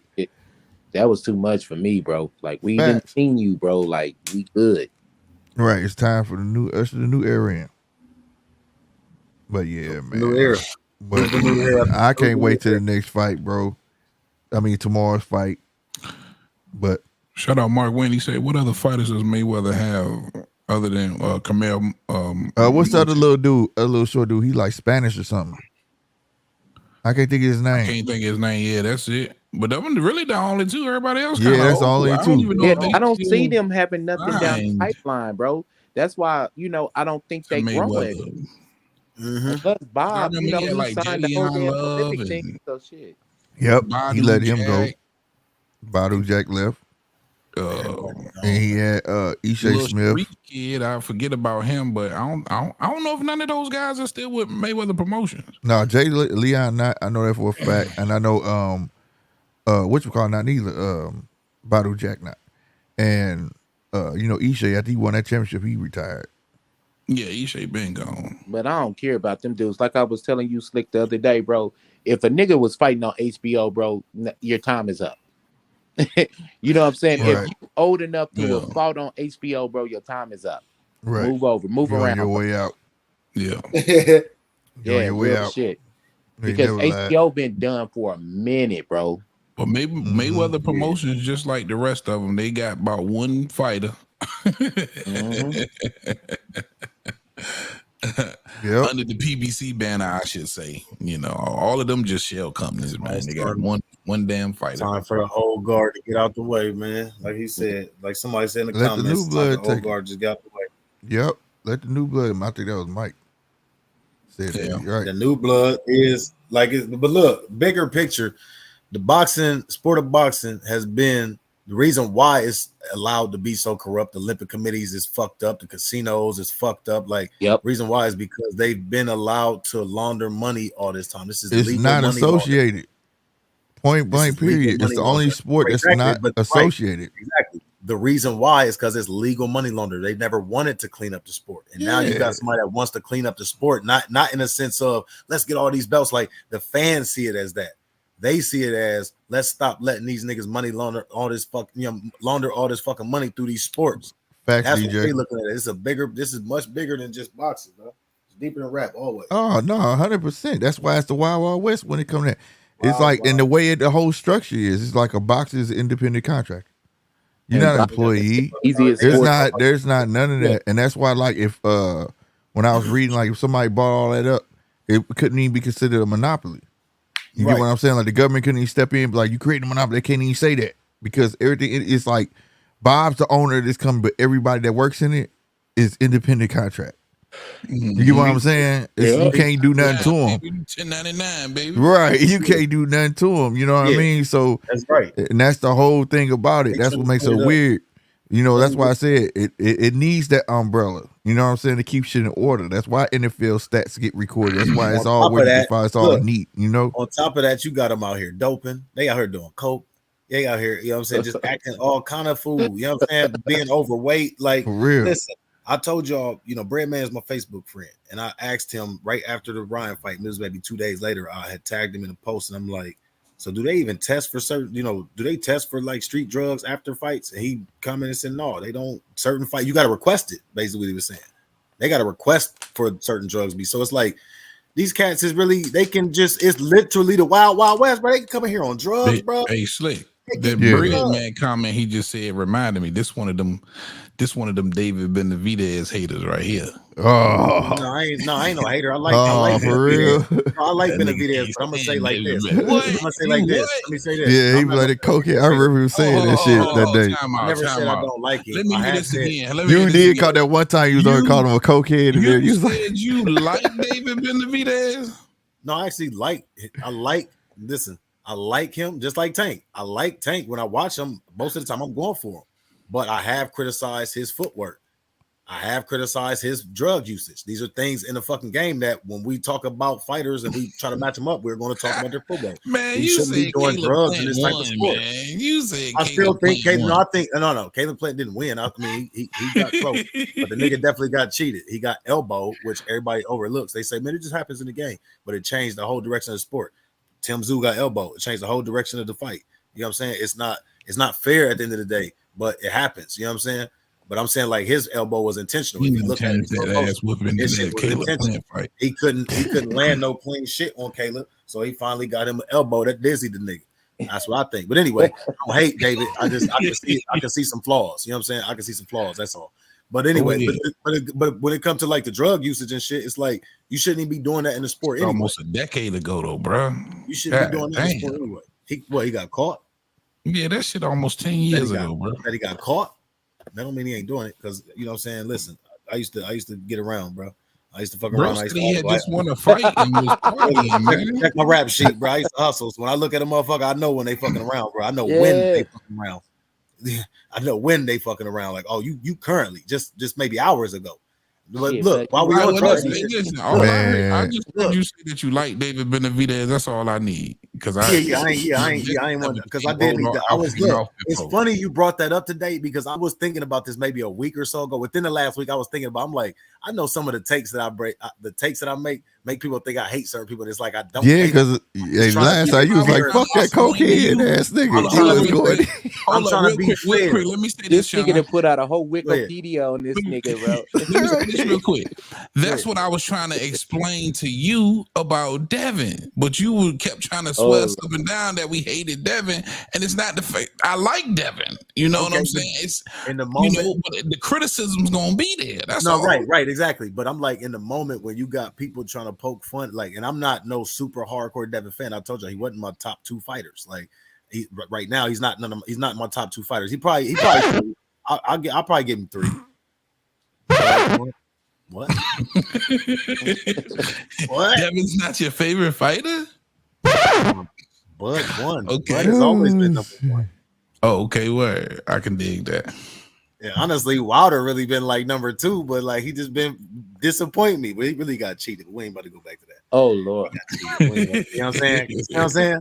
We ain't about to go back to that. My God, get into that. But this is what I'm saying. Hey, nigga, I'm over here busted out in the seams, nigga, because I don't fuck with none of them, nigga. Everybody you name, bro. You know what I'm saying? But I don't. But my thing is, I try not to follow fighters in general. You know what I'm saying? I try not to follow their style. You know what I'm saying? So it's like I like these niggas because I like Deontay because he's unconventional. Who's slick? I like that Mike Saunders for me. Yeah, who is he talking about? DB? Is he talking about David Benavidez in the Vosnick? Oh, fight. DB. I couldn't figure it. Okay, initials, bro. Yeah, he said that DB fight is a sleeper.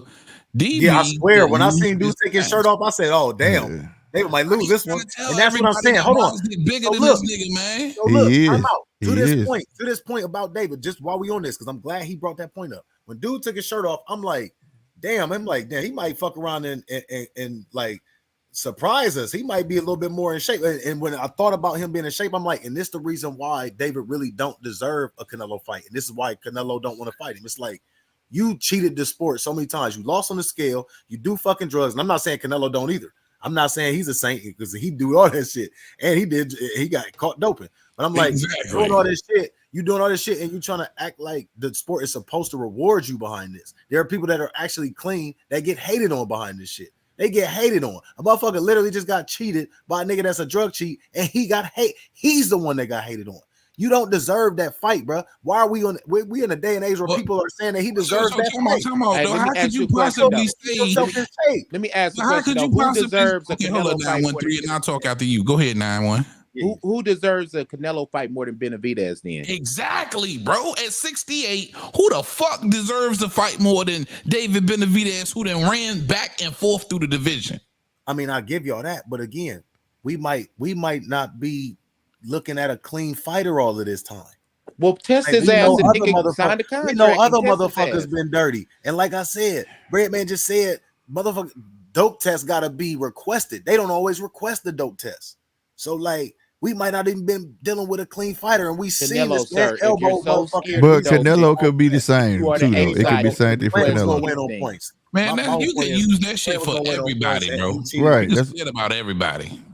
Plant was gonna win on points, and he elbowed him to change the whole direction of that fight. So hell no. All right, no. Go back and look at it in slow motion. Nigga, slow dance with David Benavidez the entire fight, bro. He was gonna win on points. That man was frustrated because he couldn't land nothing clean. But nobody deserves the Canelo fight more than David Benavidez in his That's a fact. division. He had been in that weight division his entire career. I'm not saying he don't deserve it because of resume and because of what he's done. I'm not saying that, but I'm saying I understand why Canelo's saying this, because it's like you cheated the sport to get here. Kind of like Barry Bonds. How did he cheat the sport let me break it down. Look, Barry Bonds, y'all got the whole home run records and all this shit, but it's really tainted because we know that y'all wasn't clean. Y'all really don't deserve that crown. So I kind of get it. I still want him to have a crown, but I get it. So what I'm saying is, because it really goes back to like in 93 when them niggas found out about hold on. That's what I'm saying. This nigga don't deserve it because of him not being clean. We're in a day and age where y'all think it's okay. Hold the phone. Where you from, bro? Get to the top. Hold the phone. Where you from, bro? Does that matter? Yeah, dude. I can't go back to 93. We're not about to go back to 87. Go ahead. Homie, where you from, bro? Come on, man. What's up? Where you from? I'm in Ohio, bro. I'm in the Midwest. What's up? Okay, cool. Damn, Ohio runs Boston. I live in Missouri now. So you right above me. You know what I'm saying? Well, get this. If you in any hood in America, right? I was just gonna say that, Blaze. Thank you. But, if any hood in America, Blaze, bro, my guy Blaze, what happens, bro, if you say Blaze, somebody is guilty, bro, and you don't have the paperwork to prove it?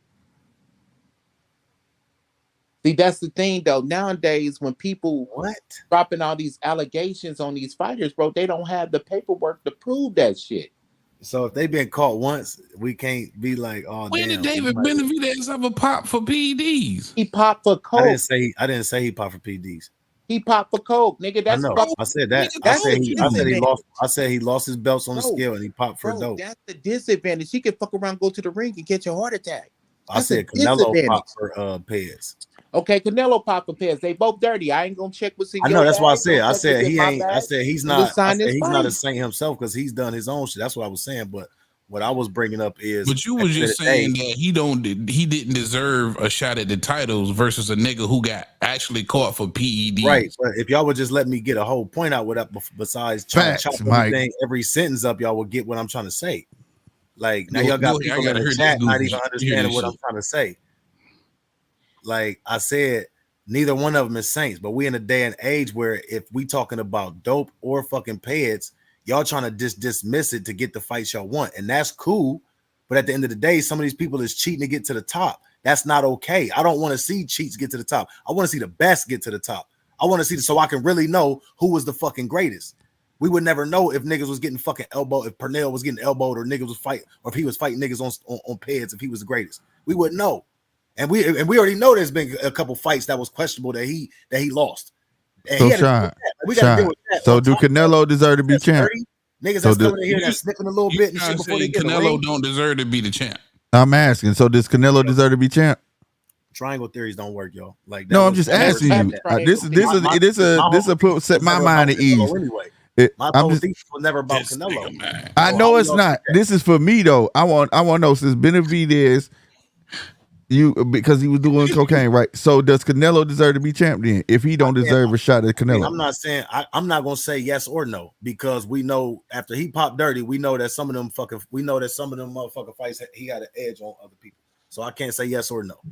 But you can say we don't know how many fights now. But you can say yes, Benavidez. But he took a drug to help him win, and Benavidez had some recreational ass cocaine. He was partying. Benavidez, the nigga said that he won the chip and was partying. So y'all, and if I just told you that that possibly future Hall of Fame boxing coach himself said that they don't even test for drugs going into the fight, how do you know he's never went into the fight high? How you know he never went to the fight on coke? Right, but what they say, cocaine high lasts 20 minutes. I get what he's saying about the paperwork in the hood and all that. I get what you're saying about the paperwork in the hood, but what I'm saying is like, if you test positive, if you testing dirty like that, how we know you ain't coming in to the fights dirty? Like that's never, like y'all just acting like that's just taboo. Like that's just Canelo did. That would never happen. They could never. It used to happen. Why are y'all just acting like I'm talking crazy? Like Canelo did. He should be champion. West in the day. Remember? I used to about it is. I know when I got my blood test, bro, them shits was only good for like 6 months, bro. Only thing they test for is HIV and hepatitis. That's all they did back in the day, homie. For real. Real talk. Real talk. So I get it. But my point is this then. If Benavidez does not deserve a fight, and this is your original statement, if he does not deserve a fight with Canelo, who the fuck does then?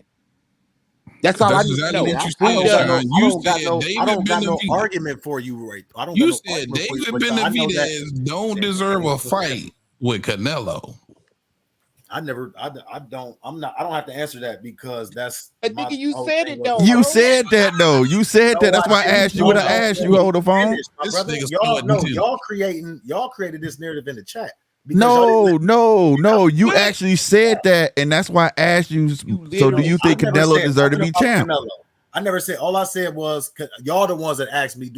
I said he don't deserve the Canelo fight. I never said nothing. That's what we just said. That's what we just said. No, y'all. We asked you why. You said because he snorted cocaine. Can I just finish without y'all blasting and doing all that, man? I just want to let you finish, but we might not have a disconnect if y'all let me finish. We might not have a disconnect. We might not have a disconnect if y'all just let me finish one statement. Come on, finish this circle, my nigga. Like, damn, this is insane. Grown men can't finish statements around this motherfucker. God. I never once said Canelo don't deserve to be champion. That's a question y'all asking me in the middle of asking me. That's why I asked you that, man. Like you're not hearing his dude. You asked me, and the chat just asked me. What do you mean? So the Canelo don't deserve to be a champ? I don't give a fuck about that. I said I said the Benavidez don't deserve the Canelo fight. And I'm asking you if he don't. And then my question was, if he doesn't deserve to be the fight, should Canelo be champion? Then it's literally on the damn wall. What do you mean? I didn't say that. And I said I'm asking you. Me, if he doesn't deserve a fight with Canelo, does Canelo deserve to be champ? Right, but I don't even. But you're not answering it though, man. You're not answering it, bro. That's besides the point because I didn't even get to explain what I meant in the first place. Y'all want to chop up every sentence. That nigga's a real pimping, bro. That nigga said right. That I didn't even say. That nigga's a real pimping, bro. He got to get the gab, bro. Yeah, that nigga shot. Nobody got to get the gab, but nigga ain't got to get the gab. I ain't even got a full point out. How I got to get the gab? Ain't get a point out. Hey, blood up. Get the fuck out of here, man. Please get the fuck out of here, man. It's my night. I get it. For president, bro. Hold the phone for president. But how do I got to get the gab? I ain't even got a full point up. I get y'all want to gang up on me, but how I got to get the gab? Hold the phone for president, man. That's my guy, bro. Right. What's so cool and funny about it? I can't even get a full point out to even understand what we trying to say. Because you said, made it funny. I'm gonna be honest with you. Because we said what you said. You said you didn't say it. Then turned around and said it again. That's what made this shit funny. I said he don't. That's what you did. I said he don't deserve to fight because he's not being a world class fighter, pretty much. Oh, and that gets chopped up into that. You said because cocaine. Hello, don't deserve to be champion. You said, I don't know where this comes from. Like, how do y'all do it? Can we say something? How do y'all do real quick, that? Sean? Like seriously, zoom out. Just zoom out and look at the last 2-3 minutes. Just zoom out, look at the last 2-3 minutes. I said he don't deserve to be a fighter, and it turns into now I don't think he deserves to be a champion. Huh? No. What? Yes, that's exactly what just happened, bro. That's exactly what just happened. Y'all trying to put that on me that I don't think Canelo deserves to be champion. I never even made this about Canelo. No, I was asking you. I think you hearing it wrong. If he doesn't deserve a fight, then who does? Y'all be well, man. Y'all haven't been nice. My point is how does this was my point of asking it was if Benavidez does not deserve to be champion, I mean have a shot at the belt, then how the hell does Canelo deserve to be champion? and he was on shit that could take you out. Clenbuterol. But my whole thing is though, if Benavidez don't deserve yeah. who does? If he doesn't deserve a shot, who does? He fought Plant. He fought everybody that Canelo fought. He cleaned house. Yeah, He's man. clearly number 2. So for 3 years. 3 years. I call him a hater, bro. You see how he just politics that whole situation, trying to make that nigga David Benavidez look bad. How you? I was here the last time. He was like, "Fuck that cokehead ass, bro." He went in on his ass the last time, bro. He went, "Oh, I'm sorry, y'all. That nigga be having me weak, bro. Sean need to be a politician, bro." Yeah, well. Sean, you switched that whole. I know you, Sean, man, but you switched that whole last sentence up, man. Switched that shit up and started. That nigga got some motherfucking game, bro. He flipped it like a motherfucker. He said, "No, I just said I said he's not a good quality fighter." Something he said, that's not what you said, bro. He said because he was a cokehead, bro. But he started it out with, I like David Benavidez. See, that's that bullshit. You don't know, Sean, bro. Shout out, Sean, man. Hold it, goddamn phone. But the whole thing is this though, bro. Like, if Benavidez don't deserve a fight, then who the fuck does? Exactly. Right. That's my point. Exactly. Who the fuck does? Again, Benavidez has been up and through this division. He was there his entire career. He's a 2-time champion there. Everybody know he's the man there, bro. That shit ain't no. But back to what Mike Saunders was saying, that he feels like this David Benavidez versus Vosdick fight is a sleeper. And if you looked at that weigh-in and that face-off, I could see why Benavidez can make 68 and he's comfortable there, because that's some big motherfuckers at like heavyweight. And he was hitting at it. You know what I'm saying? Doing the some podcast I was watching where he was like, shit, I can go back down, Yeah. What, 68? Like I said, that's why I think it's a feel through fight. See if he like it. You know how he feel there. Oh yeah, he been saying that. He been saying going back to 68. If Canelo wants to do it, and listen again. I keep saying he's had no. We've never heard David Benavidez, even though he lost the belt on the scale. We got to understand that was almost a decade ago. First of all, right. He wasn't no father. He wasn't no husband. He wasn't serious about his craft. Here we go, almost damn near 10 years later. He's a grown man, family. He's taking his sport, his professionalism is at another level. He's serious about this shit. You've never heard him say that he's struggling to make 168 pounds. I keep pointing out the fact, and he weighed in less than Canelo in his last 2 fights. That shit is fact. You can go check that. Hey, but I got a question for less than Canelo Alvarez. So that's not a problem. I got a question for y'all. What's going to happen when he's up in 75 and that pressure that he puts on people ain't as effective as it is against the 68 pounder? What's going to happen then? I think that's what he want to see. Yeah, that's what we gonna. He gonna go back down. Like that's why I said I think this is a touch fight for him. Just to see somebody kind of familiar with already. You know what I'm saying? Can he hurt him? Whatever. And he should be able to hurt. And they looking at it like you should be able to hurt him because you're familiar with him. You just spar with him. You know what I mean? Yeah. It's nothing to be nervous about. So it's just to see or whatnot. But this can damn show turn into a straight sleeper. Like for real, I'm talking about. And I would love to see David Benavidez go through some type of adversity at 75. The only thing about it is, for me, is of course the engine. I'm always say the engine of David Benavidez is crazy, but he had crazy hand speed versus way smaller guys. So the hand speed is gonna look crazy at 75, bro. Like with bigger dudes. When he get in there in Vosdick, I think it's gonna be a lot of spots in this fight where you're gonna be like, yeah, damn. Yeah. I can't remember who hurt Benavidez. He got wobbled.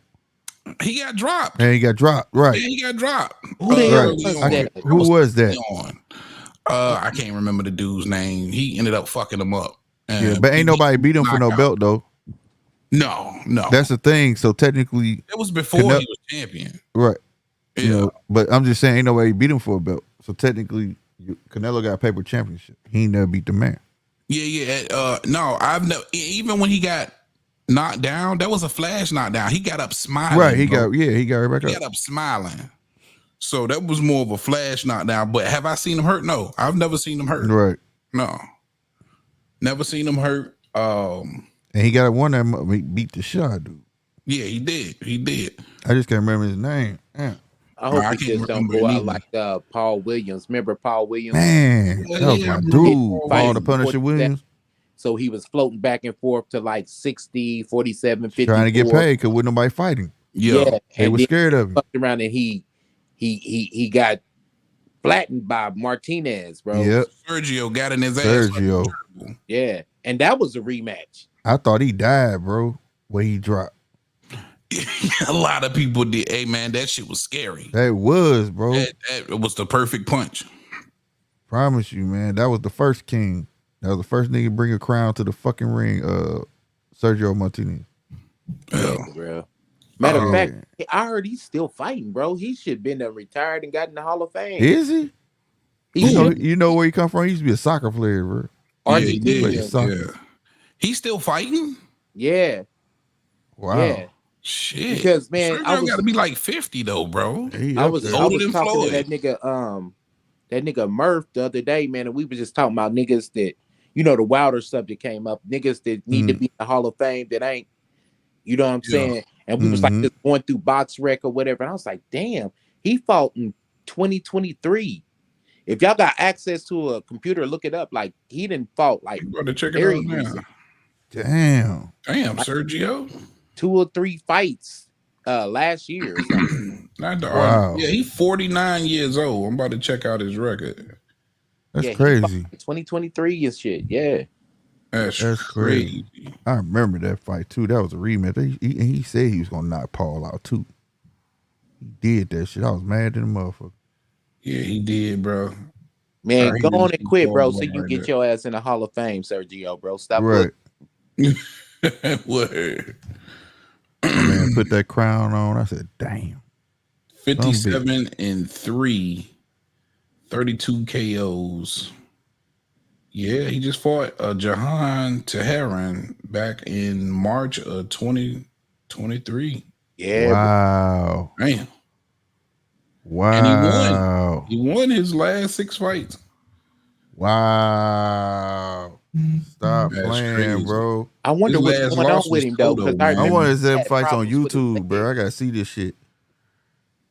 He had problems with his legs. That's why he lost that Cotto fight, too. Because he was having, like, knee braces on and shit. His legs gave out on him. Yeah. But I think that's a prime example of a guy that I say is overlooked, but he is a Hall of Fame fighter. Yeah, yeah. Look at that resume, bro. That resume, a motherfucker. Man, when I'm looking at it now, yeah, he done whooped some ass. Yeah, he was a dude. Yeah. But yeah, I hated that Paul had to do that because Paul was considered a boogeyman, bro. Did nobody want to touch him, man. He had the long ass arms, lanky, tall. Nobody wanted to touch him, bro. That's somebody they feel like Floyd Duck too. But Floyd was 4 at 147 or some shit. Floyd was too Southpaw. small, man. Mm-hmm. He was too small. Then the nigga can hold you in the clinch and reach under his own arm, bro, and uppercut you, bro. That's how long his arms was. Yeah, I never forget that shit, bro. Sergio was pretty exciting though, man. I remember fucking with Sergio heavy, man. Mm-hmm. And Paul and Diego, man. Diego Corrales, man. That was my guy, man. So, hey, Hell he yeah. in this year though, don't he? Well, he went in, didn't he? The Hall of Fame. Yeah. R.I.P., man. So what was all this year's class? Because I know Michael Moore. Right, Mike Saunders. You're exactly right. He did start late. Like I said, he was a soccer player. Yep. Yeah, he was. I don't know everybody who went in. I know the 2 that stood out was Diego and Diego and it was somebody else that Him, went. Bradley, and Michael Moore. Yeah, and Bradley. Yeah. In the last class. Because Bradley, that was controversial than the motherfucker. Yeah. I kind of go with Bradley though, man. Because if you think about, even though I think this nigga lost the fight, but after the Pacquiao win at that particular time, if you frame it in the welterweight division, he was arguably the number 2 guy in the welterweight division next to Floyd. Arguably. If you frame that point of time, because Cotto had went up to 54, everybody was back down in 47, and it was only him, Floyd, and Pacquiao at 47 at that particular time, when we were still twiddling our thumbs waiting for the Manny Pacquiao Floyd fight. You had Marquez, who came up from lightweight to 47, so it really wasn't nothing there. So arguably at that particular time, if you frame it, Bradley was the number 2 guy in the division, even though I think he lost to Pacquiao, really. Yeah, I think he lost to Pacquiao, bro. He definitely lost to Pacquiao. The only thing is, I gave him a lot of credit for the Devin Alexander, because he was really hot. He was able to knock him off. I thought Povetkin was a killer. You know what I'm saying? So I wanted to give him credit for that. He was headbutting Devin, though. Yeah, he was. Fuck out of Devin, bro. To me, they was headbutting each other. He was leaning in with that shit. I see you keep talking about. I saw it. What impressed me about Timothy Bradley was that Kendall Holt win. I was like, God damn. Yeah. Because Holt was I forgot about Kendall Holt. out with that left hook. Who I thought was going to knock him off was Juan Manuel Marquez. Yeah, I thought he had the ability to outbox Tim and kind of make him look bad. So when Tim was able to, even though, you know, Marquez was over the heel, still wrap him up, I thought, you know. Was that Teddy Atlas, Timothy Bradley too? Or was he with Joel Diaz, I think? Yeah, because he was only with Atlas like his last few fights. Yeah, it was Diaz, dude. Yeah. And he beat Brandon Rios. Sure did, Bam Bam. Yeah, Bam Bam, yeah. Yep. So, that's a Hall of Fame. That's why I say it was controversy, but I was kind of like, Tim had a hell of a run, man. Yeah, he had a little run. Yeah, he had a run, man. Junior he had that heart. That's what made him exciting, though. With that head. That's all. He made jokes about that shit Wednesday too. About his head. If that was me, what fight? It was a fight. What was the last top record? He said, if that was me, y'all talk about my big head now, but I'm leaning with my big old head going. It was somebody else fighting. He said that shit, bro. You know, it used to piss me off about Tim though. This boy was cut up like a bag of dope with no power, man. Swear, bro. No power. How you nigga look was like built that? like an action figure. No power. You ain't never lied. You know how like they be having those little memes where motherfuckers be hitting the bag and it be like squeak squeak, squeak squeak. That was man for real, bro. I always say he looked like the y'all ever see this old horror flick called The Ghoulies? Bruh. He always looked like the green green dude. The Goonies? No, Ghoulies. The Ghoulies. No, I heard of the Goonies, not the Ghoulies. I always say he looked like the little dude that come out that damn toilet, bro. I gotta watch this shit now, nigga. This shit gonna be on my. I'm saying y'all seen it, bro. Watch, I'm pulling it up and I'm gonna put it on the screen. You gonna like, damn, bro. Hold on.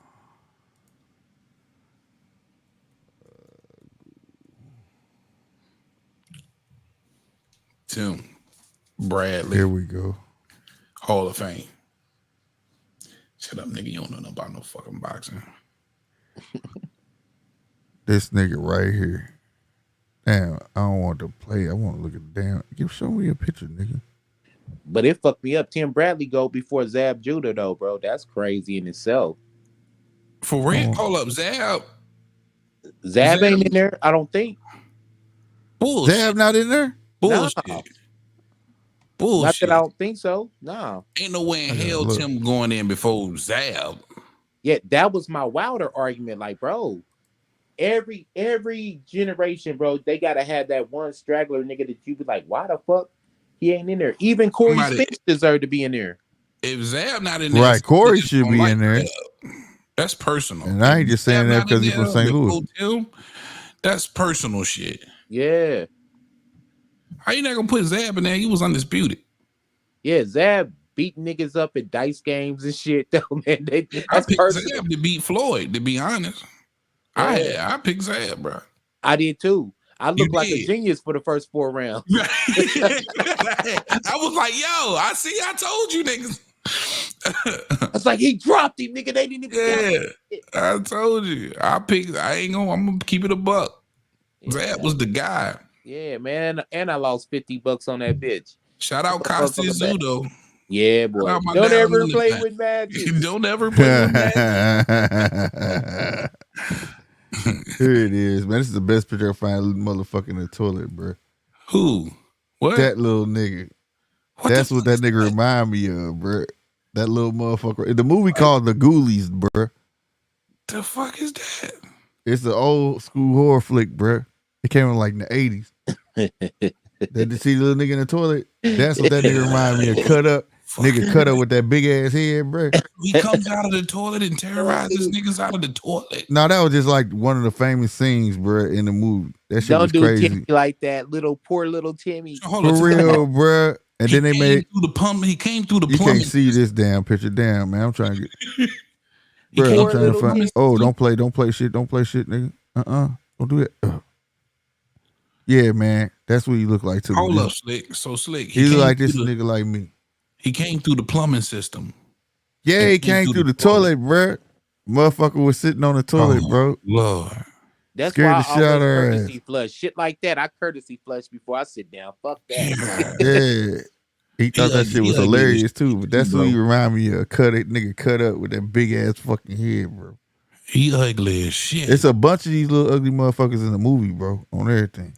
See, the 80s, that's when they would when they was putting out the Gremlins. See that motherfucker? And the Goonies. See this motherfucker right here? Oh my God. Little green motherfucker, him right here. That's what that nigga remind me of. Nigga built just like that nigga, bro. Now, who was you saying looked like him? Tim Bradley. Timothy Bradley, nigga. Exactly. Hey, that nigga ain't shit, bro. You wrong as hell for that. That's what that nigga look like, bro, to me, bro. Leave Timothy. No lie. Man. God damn, Tim. He cut that nigga cut up and everything, bro, with that big ass head like he had no neck. Yeah. Damn. Hey, picture getting headbutt by that motherfucker. Though. That's what I'm saying. You heard what Devin said, man. That shit hurt. That nigga was like in the corner. Right. He said, man, that shit hurt. Fuck this fight. Yeah, man, that's a nigga. That's bro. how Holyfield was doing too. That's why Tyson. Yeah, he was. Bro. That nigga, well, he can't deny that shit. Nah, he can't deny. Nigga start feeling fatigued. Yeah, fuck that shit. That nigga Devin straight quit. Man, that shit hurt. Fuck that shit. That nigga headbutts is harder than his right hands, bro. That's fucked up. Yeah, God damn, that was his best punch. That's what they said. Hey man, I gotta get out of here. I had to come in and kick it with y'all.